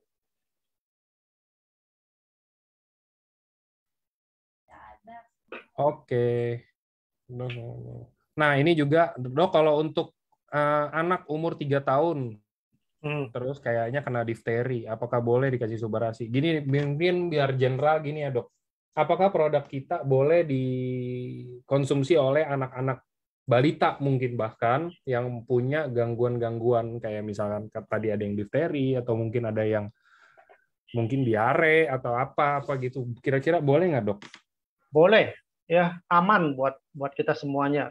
Ya, sekali lagi produk kita ini bukan obat, Bapak Ibu ya. Produk ini merupakan makanan kesehatan. Jadi anak kecil sampai orang tua kan butuh makanan. Ya, cuman dalam kemasan yang ada dalam produk ini kan itu memang sangat kombinasinya sangat bagus sekali gitu. Memang yang benar-benar dibutuhkan oleh tubuh dan dikombinasi sedemikian rupa gitu. Nah, anak-anak yang mengalami sakit ya silakan diberikan subarasi. Ya walaupun dalam teorinya mengatakan bahwa ini stem cell-nya bagus, masih 100% dan sebagainya, ya kita mengabaikan hal yang seperti itu. Kenapa? Karena saat dia sakit, dia membutuhkan nutrisi yang lebih hebat lagi gitu untuk melawan sakitnya ini gitu. Dok, bisa nggak dikombinasi dengan ursukusi? Ya, silakan aja, kan di sana ada kemampuan untuk melawan sakitnya, ya melawan bakterinya, antibakteri ataukah antivirusnya, ataukah anti amubanya gitu misalnya, ya silakan aja. Apalagi ini ada difteri, kan difteri kan bakteri. Jadi sudah diberikan obat antibiotika, ditambah lagi dengan subarasi untuk regenerasi selnya, atau ditambahkan lagi dengan ursukusi, itu pasti akan cepat sekali memperbaiki kondisinya anak ini gitu. Ya dosisnya berapa? Nah, ini kan kalau anak-anak kita katakan di bawah 6 tahun kan. Di bawah 6 tahun mungkin bisa seperempat sampai setengah saset mungkin sehari gitu ya. Itu bisa diberikan pemakaiannya ya. Kalau nggak nyolong-nyolong, saudara saya aja masih kecil aja udah konsumsi dikasih subarasi mau setengah saset maunya satu, katanya enak, Karena manis. enak ya. Karena Itu enak. kalau bisa ya setengah saset. Kalau dia maunya satu saset gimana? Nggak apa-apa sih, nggak apa-apa ya, silakan aja. Malah sehat kan gitu. Ya, anak kecil kan Ya, gitu ya, Dok ya. Mau kena ya, manis dikit mau gitu kan. Ya udah. iya. Nggak masalah juga kan, Dok. Maksudnya satu juga nggak apa-apa lah Nggak maksudnya. apa-apa ya, nggak apa-apa. Ya. Oke, ini juga ada izin konsultasi. Oh ini, papa saya itu udah konsumsi satu saset subarasi, terus katanya mules sama diare hingga lemas. Tapi padahal saya udah sampaikan kalau itu emang mungkin efeknya. Kan lagian juga konsumsi mungkin baru satu saset ya, belum bisa Ya. kelihatan yang kayak gimana. Ini pertanyaannya menarik. Papa saya punya riwayat sakit jantung ringan dan pembekuan darah. Gimana, Dok, kalau dari sisi dokter, gimana dia mungkin mau sharing dari dokter gimana cara menjelaskan ke papanya biar papanya ini mau konsumsi lagi, kira-kira maksudnya dia butuh trik untuk menjelaskannya gitu loh, Dok, meyakinkannya mungkin. Ya ini memang susah-susah gampang sih ya untuk menjelaskan kayak gini. Maksudnya gini, kalau kita menjelaskan pada orang yang mau menerima penjelasan itu kan lebih gampang kan ya. Tapi kalau sudah dalam otaknya terpaku bahwa apa yang kamu jelaskan tidak akan masuk dalam pikiranku, ya itu akan susah. Ya, nah itu yang pertama. Yang kedua, kalau memang merasa susah untuk menjelaskan ini, cari orang ketiga yang menjelaskan. Ya, jadi jangan dianya terus pasti akan bertengkar terus kan sama orang Yes, tuanya. betul Dia sudah sekali. dia udah diterima semua pendapatnya kan, terus dia mau ini kan ya. Nah, Dok, Cari orang ketiga. sebenarnya yang benar ajak masuk ke Zoom ini ya, Dok, yang ngobrol Iya sama dokter betul Buana. betul. Wah, itu udah cakep banget tuh kayak gitu. Ngomong sama dokter, siapalah yang akan menyampaikan itu kan ya. Jadi Hmm. berikan kesempatan nih yang raise hand gitu misalnya, ada nanya nih, silakan dia ngomong gitu kan, pasti akan lebih kena tuh. Ya, kalau boleh lagi nih, kalau kebetulan lagi live kan, misalnya ya suruh dengerin di sebelahnya orang tuanya aja gitu, Iya. kan? Ya. Oh nggak usah dengerin dok, ini kan kita acara direkam ada di Facebook kan, nanti Ah, bisa gitu. tuh, ini di siapa nih? Ya, Bu Ceria Isra Ningtyas, ini nanti boleh ditonton lagi, kalau bisa disetel gede-gede Bu, volumenya di sebelah papanya. ya gini, maksudnya saya bisa tambahkan begini ya untuk menjelaskan ke orang tua. Terkadang memang kan beliau-beliaunya itu kan merasa paling pintar ya, jadi kadang nggak kalah hal-hal, apalagi hal-hal yang berkaitan dengan suplemen begini kan, kalau pikirannya sudah mulai ini. Tapi beginilah, kita sampaikan bahwa tidak ada maksud dari anak untuk memberikan yang lebih jelek kan dari Yes, betul, keinginannya kan begitu kan. Ya tolong deh apa namanya, bahwa ini produk sudah banyak di kalau boleh dibilang mungkin ribuan orang yang terkena penyakit jantung sudah membaik gitulah istilahnya kan ya. Jadi kenapa masih harus ragu-ragu untuk menerima ini?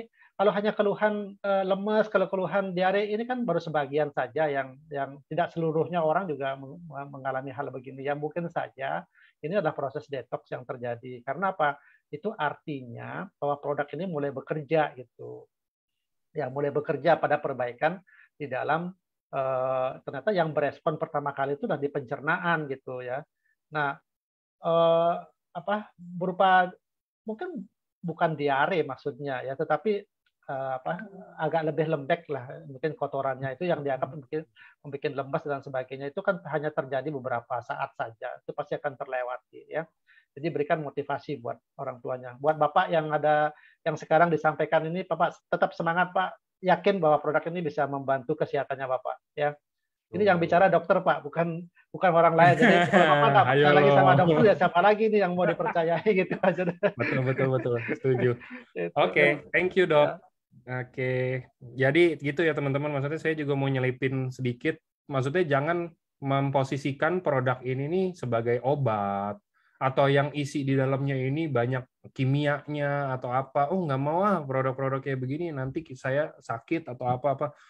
Justru kayak saya hampir setiap hari tuh saya kasih tahu loh, maksudnya ke teman-teman semua, di dalam produk ini nih ada apaan aja dan fungsinya buat apa. Itu setiap hari saya bikinin. Nah, kenapa masih nggak yakin gitu loh? Itu setiap hari saya bikinin juga bukan karena saya ngebohong. Saya tetap ngelihat dari by artikel, saya ngelihat dari apa, saya ada konsultasi juga ke dokter Buana, ke dokter Luigi, ke dokter Trevino, semuanya. Nggak mungkin dong teman-teman, maksudnya kita kalau nggak percaya dokter, kita percaya siapa lagi? Saya. Nggak mungkin dong, ya kan? Pasti kita kan, maksudnya kita perusahaan farmasi, basicnya. Base-nya itu kita perusahaan farmasi yang jelas berkutat dengan dunia kesehatan. Dunia kesehatan ini udah jelas juga ini hidup dan matinya seseorang, kita nggak mungkin macam-macam kan. Maksudnya kayak, ini kayak teman-teman ada yang misalkan kena stroke atau diabetes, terus tiba-tiba dokter Buana dengan santai ngomong, ya udah makan aja tuh Silver Queen atau Toblerone sehari 5 balok atau berapa. Kan nggak mungkin juga dong ngomong kayak begitu, itu menjerumuskan, itu udah membahayakan nyawa seseorang. Pasti kita mau yang terbaik dong, apalagi dokter kayak dokter Buana gini kan, maksudnya ya emang udah judulnya aja dokter, udah pasti bertugas untuk membantu kita semua untuk jadi lebih sehat dong pastinya, Betul, gitu betul. kan. Nggak mungkin Ya. yang kayak, oh iya nih padahal ini produk jelek tapi dokter Buana merekomendasikan, itu sudah sangat nggak mungkin juga sih, itu benar-benar Nggak udah, mungkin lah, saya gini kan profesi saya. iya itu udah sangat-sangat tidak mungkin, itu Ya, waduh itu udah nggak mungkin dah, itu udah nggak usah dibahas deh, itu udah sangat tidak mungkin. ya. Oke, kita lanjut ke berikutnya. Sore dok, mau tanya, saya baru booster Moderna full dose hari Kamis. Kipinya lumayan berat, menggigil, linu seluruh badan, berat kepala. Hari kedua sekarang Sama, udah mendingan. sama, Sama ya dok ya? sama. Ini Ya. makanya dok, saya juga mau booster kan, tapi Ah, teman-teman ah. pada bilang katanya kalau booster itu tuh ada efek sampingnya. Terus nanti teman-teman saya ya, maksudnya kayak rata-rata tuh positif setelah booster. Itu kan yang tadi udah dibahas juga.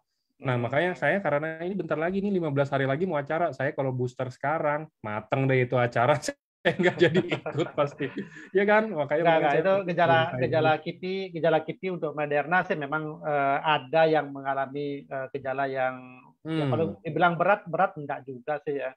ya cukup istirahat saja. Kalau misalnya demam atau nyeri bekas suntikan, misalnya agak pegal-pegal ya biasalah, itu agak biasa aja. Tetapi yang kita kita ingin sampaikan bahwa booster itu namanya juga booster kan, itu mengangkat lagi imunitas kan gitu ya.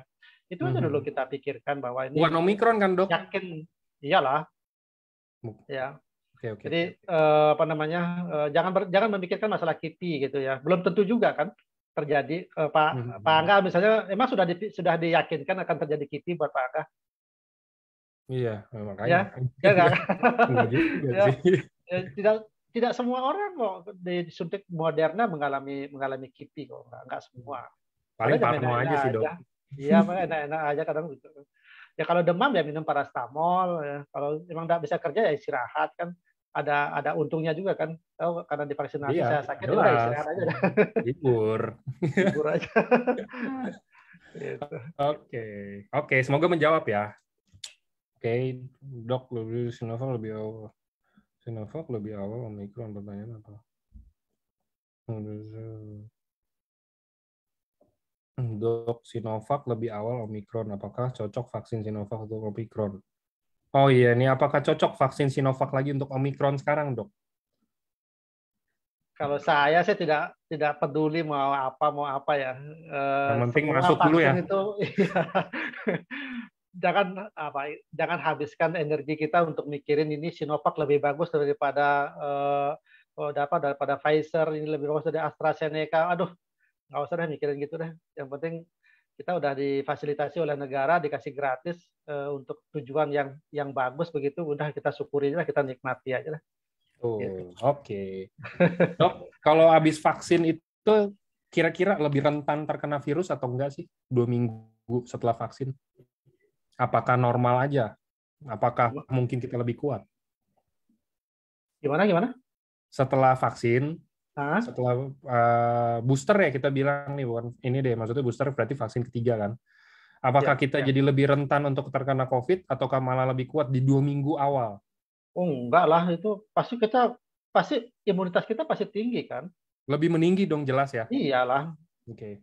Bukan maksudnya yang kayak di bukan film-film rendah. gitu loh, Dok. Kayak misalkan kita udah bisa suntik, kita ada lemahnya dulu nih 2 minggu, nanti setelah 2 minggu kita baru kuat terus sampai berapa lama gitu loh. Enggak kan ya? Enggak gitu sih.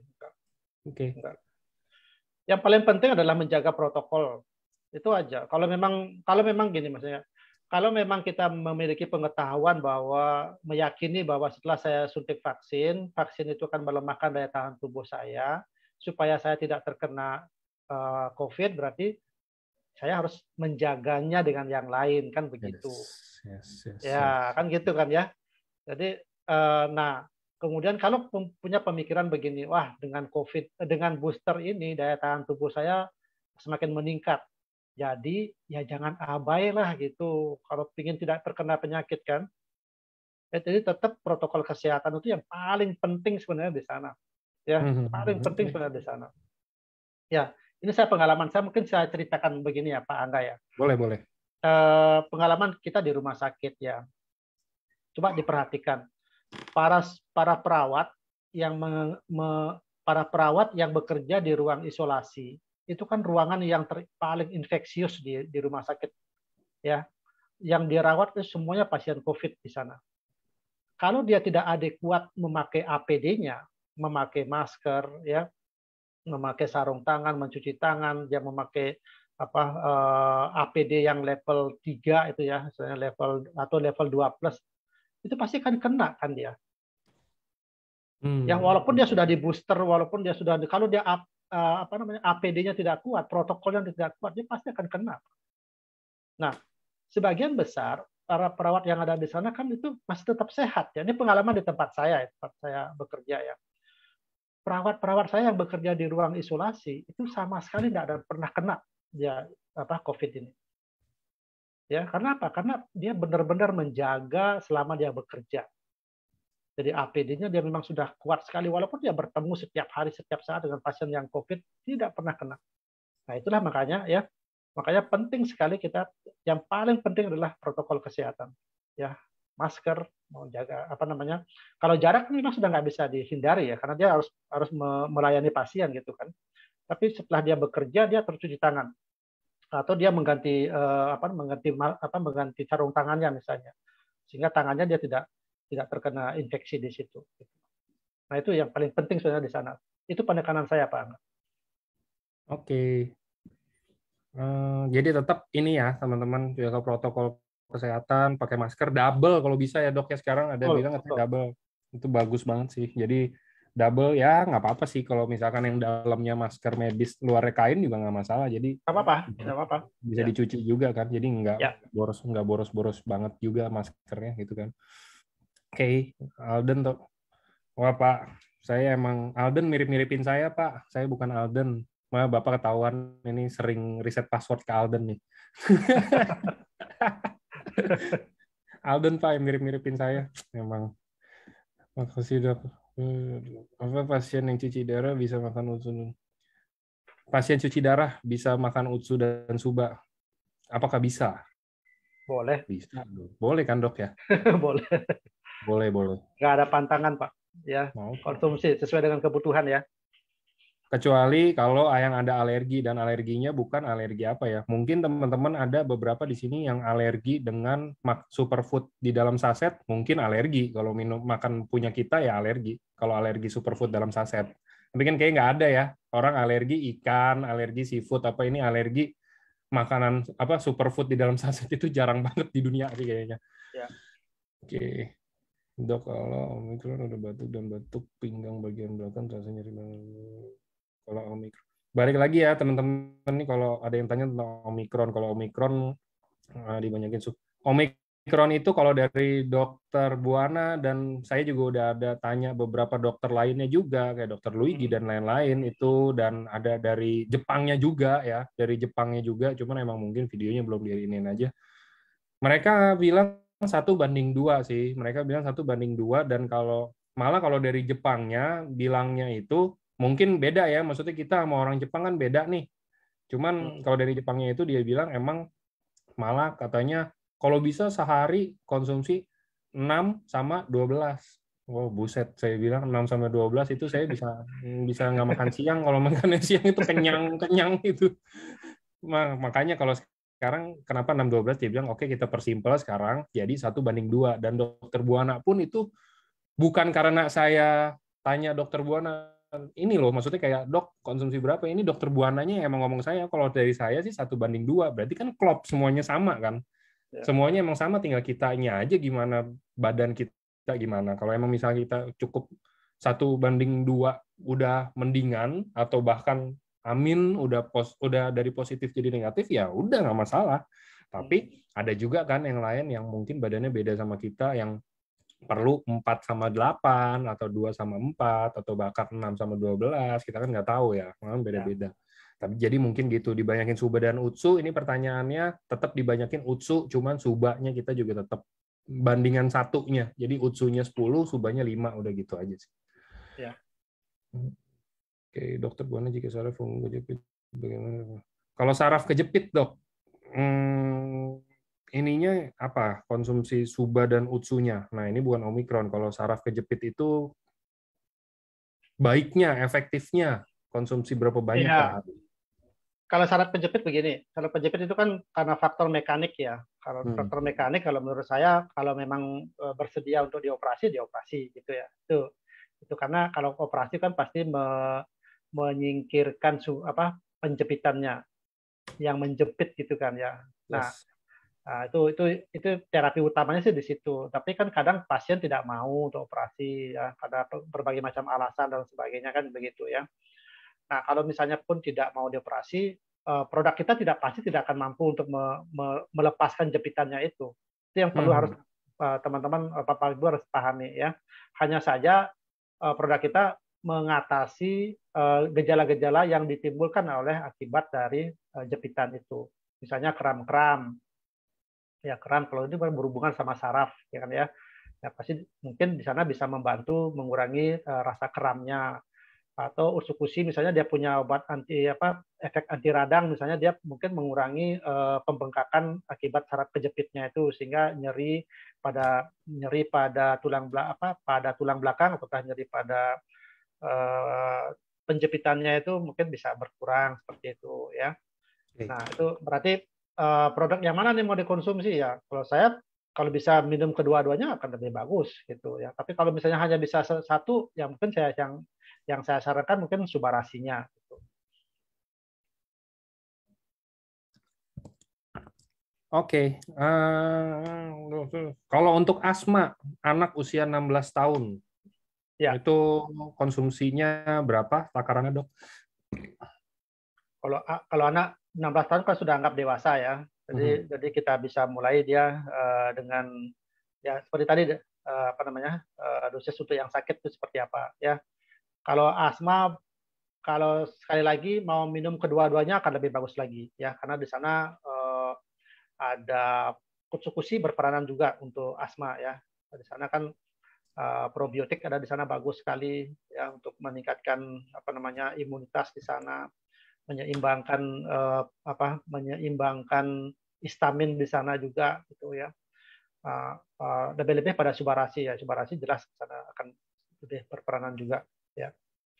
Jadi mengenai dosisnya berapa tadi ya silakan ya yang nanyain bisa dimulai dari dosis awal juga kalau mau pertama kali ya silakan nanti bertahap bisa dinaikkan sesuai dengan kebutuhan.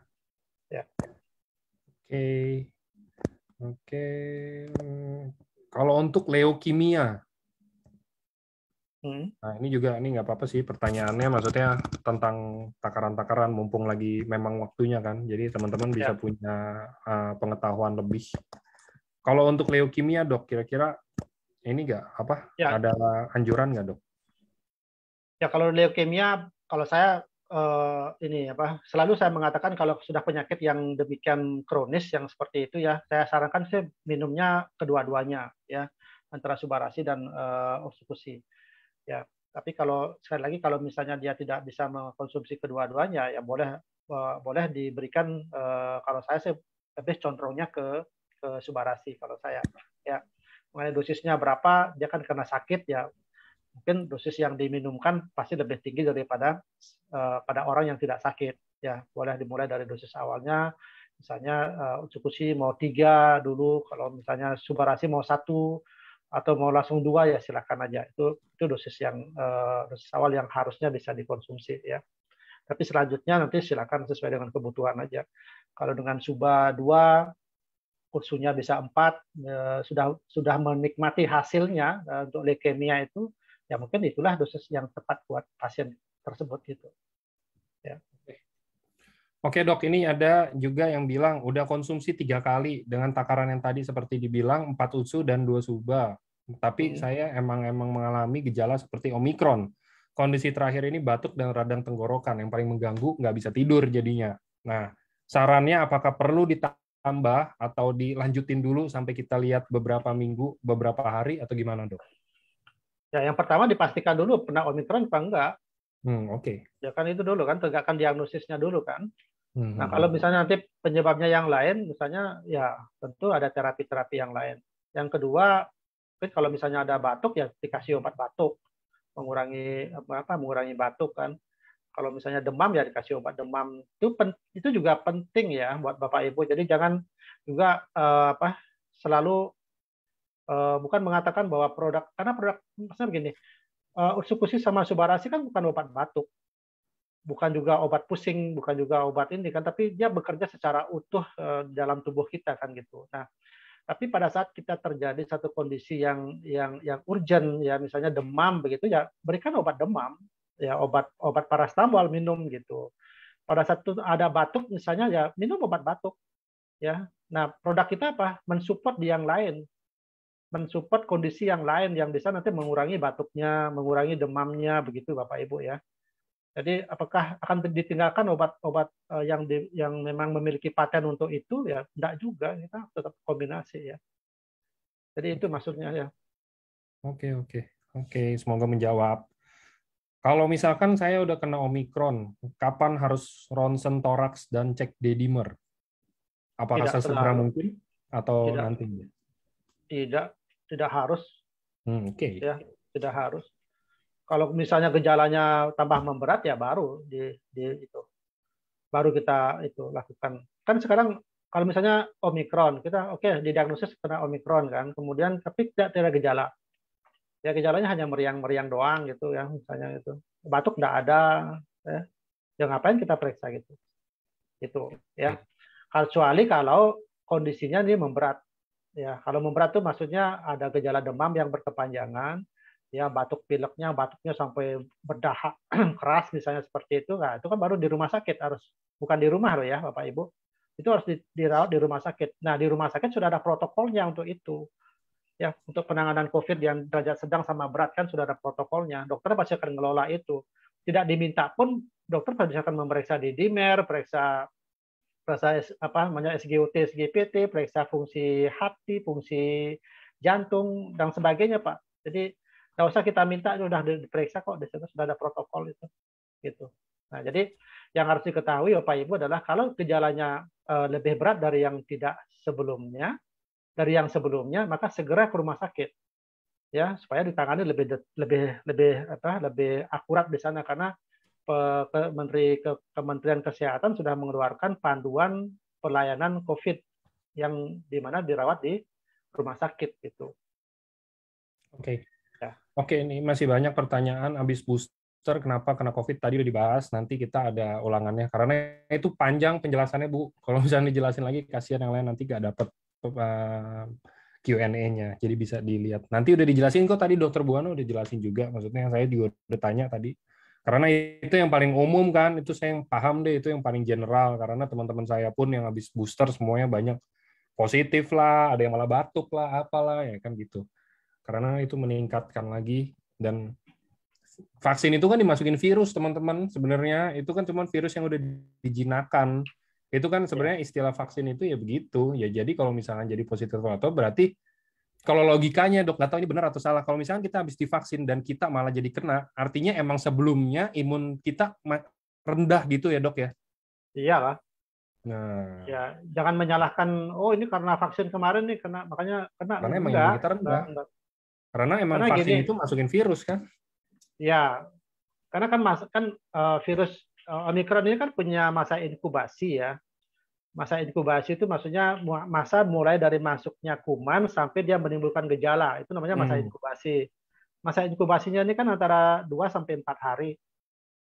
Nah, kalau misalnya pas hari keempat dia kena, ya berarti pas pada saat itu dia juga menjalani booster misalnya, ya pasti sudah 4 hari yang lalu dia sudah kena atau 3 hari yang lalu sudah mulai kena misalnya, atau 2 hari yang lalu sudah mulai kena kan. Jadi pas aja pada saat dia vaksin dia kena COVID gitu. Jadi bukan oleh karena vaksinnya mengakibatkan COVID, bukan. Wah kalau gitu kan semuanya kena COVID dong. Saya kena COVID berarti.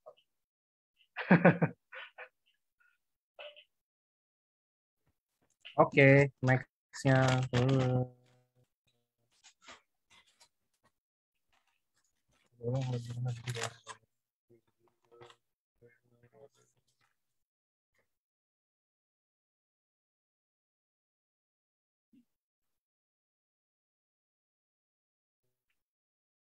Kalau penyumbatan saluran air mata, apakah harus dioperasi, Pak Dokter? Ataukah bisa hanya dengan pengobatan ya kita bilang, pemulihan dengan mungkin produk kita, atau obat lain, atau apa gitu, Dok? Kalau setahu saya kalau penyumbatan air mata itu biasanya dilakukan operasi, tindakan operasi. Ya, mungkin ke dokter spesialis mata yang konsultan untuk itu ya, yang bisa menangani itu. Nah, kalau di daerahnya tidak ada dokter yang mampu melakukan itu, tidak bisa kita melakukan apa-apa, daripada kita tidak berbuat apa-apa kan gitu ya. Ya lebih bagus kita konsumsi aja produk-produk yang memang memiliki kemampuan misalnya untuk regenerasi sel misalnya ya, berarti kita minum SOP Subarasi aja coba-coba gitu ya. Ya coba-coba itu maksudnya karena itu kan SOP Subarasi bukan untuk itu juga gitu loh, tetapi melihat dari kemampuannya dia melakukan perbaikan sel ya siapa tahu ada sesuatu yang bisa memperbaiki itu sehingga entah bagaimana nanti prosesnya di dalam tubuh kita ya sumbatannya mungkin bisa menghilang ataukah sel yang organ tempat aliran dari air mata itu mungkin melakukan sesuatu yang membaik begitu misalnya ya sehingga sumbatannya jadinya hilang gitu ya saran saya sih seperti itu. Oke. Ini juga ada pertanyaan.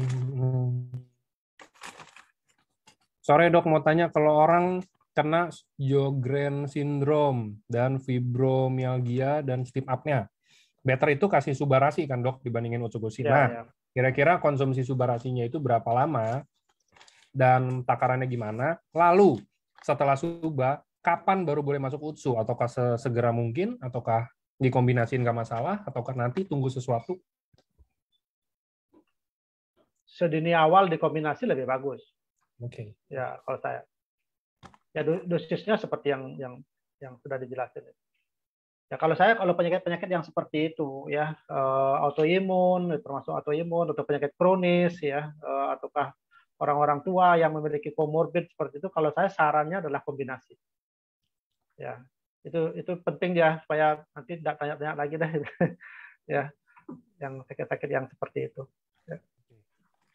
Oke dok, untuk anak 4 tahun, ini ada yang kena alergi udara pagi. Oke, berarti harus bangun siang ya anaknya Bu ya. Baiknya konsumsi apa dan takarannya berapa? Nah, ini pertanyaannya juga bagus. Untuk anak 4 tahun, apakah boleh produk kita dikonsumsi dengan air? Mungkin diaduk di air atau gimana gitu dok? Oh, silakan aja, nggak apa-apa. Malah kalau anak-anak kan takutnya kalau dikasih serbuk gitu dia belum terbiasa. Contohnya saya aja kalau langsung serbuk ditaruh di ini saya nggak biasa. Jadi lebih enak dicampur sama air itu. Ya. Berikan subarasi aja kalau yang alergi. Kalau saya sih kecenderungannya diberikan subarasi. Ya. Oke. Cocok nih Bu anaknya sama saya juga alergi udara pagi Bu. Makanya bangunnya siang. Bisa boleh ya bahasa keren medisnya gitu ya dok ya. Kok lu bangun siang mulu? Iya saya alergi udara pagi. Boleh. Boleh, ini ilmu buat saya. Terima kasih Bu pertanyaannya dan semoga menjawab ya tadi pertanyaan dari dokter. Oke. Soalnya dok kalau ada tes minum obat dari dokter kalau ada asites dan sekarang ini masih minum obat dari dokter, apakah saya boleh gabung dengan utsu dan suba? Sebelumnya juga saya ada sakit mah. Asites oleh karena apa ya? Nah, itu perlu ya.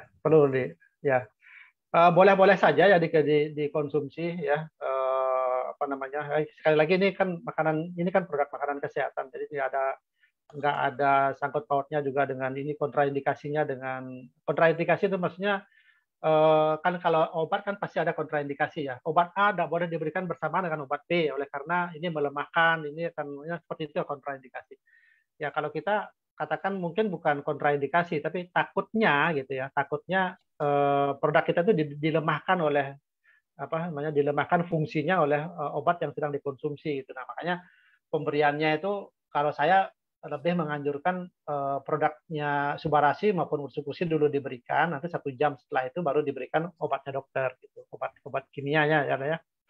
Nah, kenapa Subarasi Utsukushi dulu diberikan?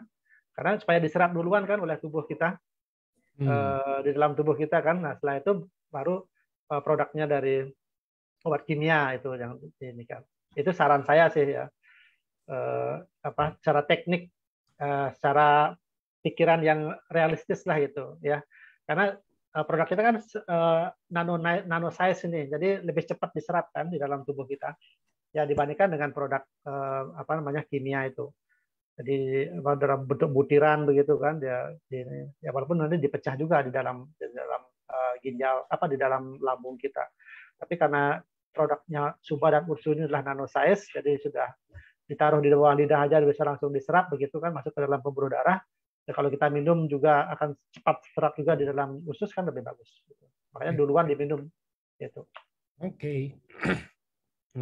Kalau untuk fatty liver dan batu empedu. Kalau fatty liver pakai apa bagusnya dok? Tapi kalau untuk batu empedu kayaknya nggak bisa ngancurin batu sih, tetap harus operasi sih. Jadi yang bisa dibantu mungkin dari fatty livernya dok. Kalau fatty livernya harus ngapain nih dok? Kalau fatty liver yang mengganggu kenaikan fungsi hati ya sebaiknya sih Utsukushi. Ya, tetapi kan di sana ada kerusakan juga terjadi pada fatty liver kan. Makanya disarankan juga minumnya Subarasi gitu. Jadi kesimpulannya apa? Kombinasi. Yes. Gitu. Oke. Dok mau tanya takaran Suba dan Utsu untuk HB1AC10 apakah sudah harus suntik insulin? HbA1c-nya 10. Hmm.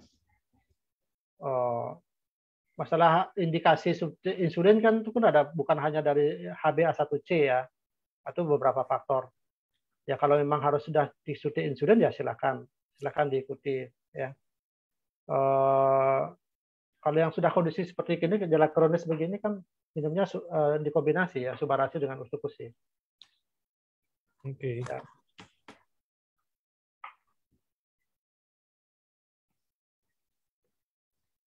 Oh, ini yang tadi yang tentang ASI tes, Dok. Masih diperiksa di lab, belum keluar hasilnya.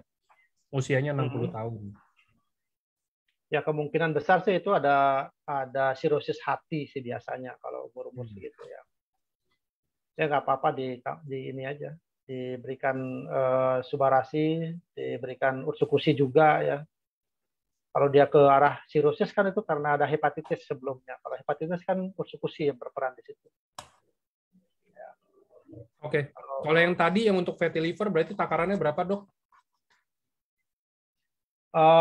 Fatty liver kan ke arah apa namanya? Ke arah ursukusi bisa diberikan kalau dia baru pertama kali mengkonsumsi ya.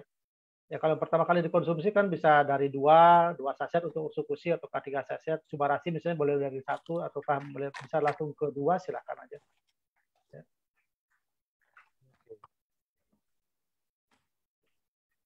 Oke. Ini juga sudah mau jam 5 dan pertanyaannya sudah. Kalau ini terakhir Dok. Ya. Ini dari Bu Paulin. Dok, untuk penyempitan saluran kelenjar air liur, apakah harus dikasih subarasi ataukah dengan ursukusi? Jelas, pasti jawabannya kombinasi. Cuman sekarang pertanyaannya, anjurannya berapa, Dok, dengan kasus seperti ini? Ya ursukusi bisa mulai dari 3 atau 4 ya, subarasi misalnya dari 2. Itu. Kalau untuk yang sakit-sakit seperti itu ya, kita pakai patokan gitu aja, maksudnya yang sakit itu minimal 2 kali dari yang sehat itulah ya. Kita memulainya dari awal. Yang sehat kan tadi 2 saset ursukusi, kemudian 1 saset subarasi kan. Nah, kita naikkan 2 kali nih. Ursukusinya kita naikkan 3 sampai 4 saset sehari, ya subarasinya naikkan jadi 2 atau maksimalnya bisa naikkan nanti secara maksimal secara bertahap ya, itu sesuai dengan kebutuhan. Oke. Kalau gitu teman-teman, itu sekian acara kita hari ini ya. Ini banyak banget pertanyaan dari tadi. Mungkin teman-teman yang pertanyaan-pertanyaannya mungkin masih belum terjawab, teman-teman sebenarnya masih bisa ngelihat rekamannya juga sih. Jadi pasti sebenarnya pertanyaan teman-teman tuh mungkin hanya pertanyaan pengulangan. Jadi mungkin udah dijawab sebelumnya atau bahkan sudah dijelaskan sebelumnya gitu kan. Jadi nanti bisa dicek rekamannya ada di Facebook. Jadi di Facebook Life Science itu ada, nanti ketik aja Omikron Dr. Buana yang judul hari ini, masih langsung keluar. Nah, teman-teman bisa pelajari dan dapat ilmu baru dari situ. Oke, kalau gitu terima kasih semuanya. Thank you, Dok. Sudah menemani saya sekali lagi. Semoga selalu sehat semuanya. Yes. Jadi teman-teman juga jangan lupa tetap jaga prokes juga ya. Maksudnya itu masker double. Kalau nggak penting-penting amat juga, ya udahlah di rumah aja gitu kan. Banyak film bagus di Netflix, teman-teman. Udah di rumah aja nonton gitu kan, daripada keluar. Maksudnya kita juga membuat masalah baru, nanti jadi kasus baru. Karena kalau teman-teman kena kan sekarang yang kayak saya kalau kena Omikron saya emang nggak takut, tapi saya punya orang tua, saya punya papa, saya punya adik, saya punya apa, kan sebenarnya yang takutin mereka gitu loh maksudnya. Kalau sayanya sih sebenarnya lo mau Omikron 10 kali kena ke saya juga saya nggak peduli gitu loh. Tapi orang lain kan enggak, orang lain belum tentu yang serumah sama kita, gitu kan. Jadi sebenarnya kita harus mikirin tuh Omikron bukan hanya untuk diri kita sendiri, tapi untuk orang lain. Jadi kalau bisa di rumah aja dan jaga dan konsumsi terus, jangan putus. Karena sudah banyak kasus yang terbantu sih, sudah banyak orang-orang cerita kasusnya terbantu dan lain-lain gitu. Nah pasti ke dokter Buana juga banyak kayak yang ngomong begitu kan. Ya. Oke, kalau gitu terima kasih sekali lagi Dok. Dan thank you juga buat teman-teman semuanya. Sampai jumpa nanti kita di hari Senin. Saya sama Coach Indra lagi, ada lagi masih. Dan buat teman-teman yang belum daftar, ada kabar buruk karena tiketnya sudah semakin sedikit, ya kan? Sudah di bawah 500. Sangat meningkat terus. Jadi teman-teman yang belum daftar acara di Borobudur, ayo daftar buruan karena pasti seru banget di sana. Dan di sana juga kita sama kayak GWK, mungkin teman-teman yang ikut GWK tahu kita juga di sana ada CAS, ada protokol-protokol yang semua kita jaga. Jadi teman-teman tenang aja. Semuanya rapi kalau sama EFC, semuanya nggak ada yang kayak Rapi menyalahi banget. aturan dan lain-lain ya dok ya. Maksudnya ini dokter Buana juga ikut loh GWK kemarin itu rapi banget tuh. Kita salah Kayaknya, pakai masker aja ditegur gitu kan Pak. iyalah disamperin kan dok, makanya ngeri kan, makanya itu aja ngeri. Saya aja di sana acara cuma sehari coloknya 3 kali, teman-teman bayangin aja tuh panitia. Makanya kan, ya itulah. Jadi teman-teman tenang aja, semuanya pasti baik-baik saja dan kita sama-sama bantu biar ini lewat. Karena gosip-gosipnya sih katanya Omikron ini terakhir. Kalau Omikron ini kita berhasil lewatin, udah itu COVID udah kayak flu biasa, udah kayak kalau lu kena COVID, oh ya udah gitu aja paling kan. Udah nggak ada panik-paniknya lagi karena ini katanya ini batch terakhir. Jadi teman-teman kita harus sama-sama bantu biar ini semoga. Yes, oke. Terima kasih semuanya kalau gitu. Thank you sekali lagi dok. Selamat sore semuanya. Selamat sore. Selamat beristirahat ya. Terima kasih dok. Halo Pak Dwi. Pak Dwi nggak pernah absen ini dok. Nggak pernah absen. Apalagi kalau dokter Buana. Wah, muncul terus ini di layar saya ini paling atas ada Pak Dwi muncul terus. Ya. Siap. Thank you semuanya. Ya, Selamat sore.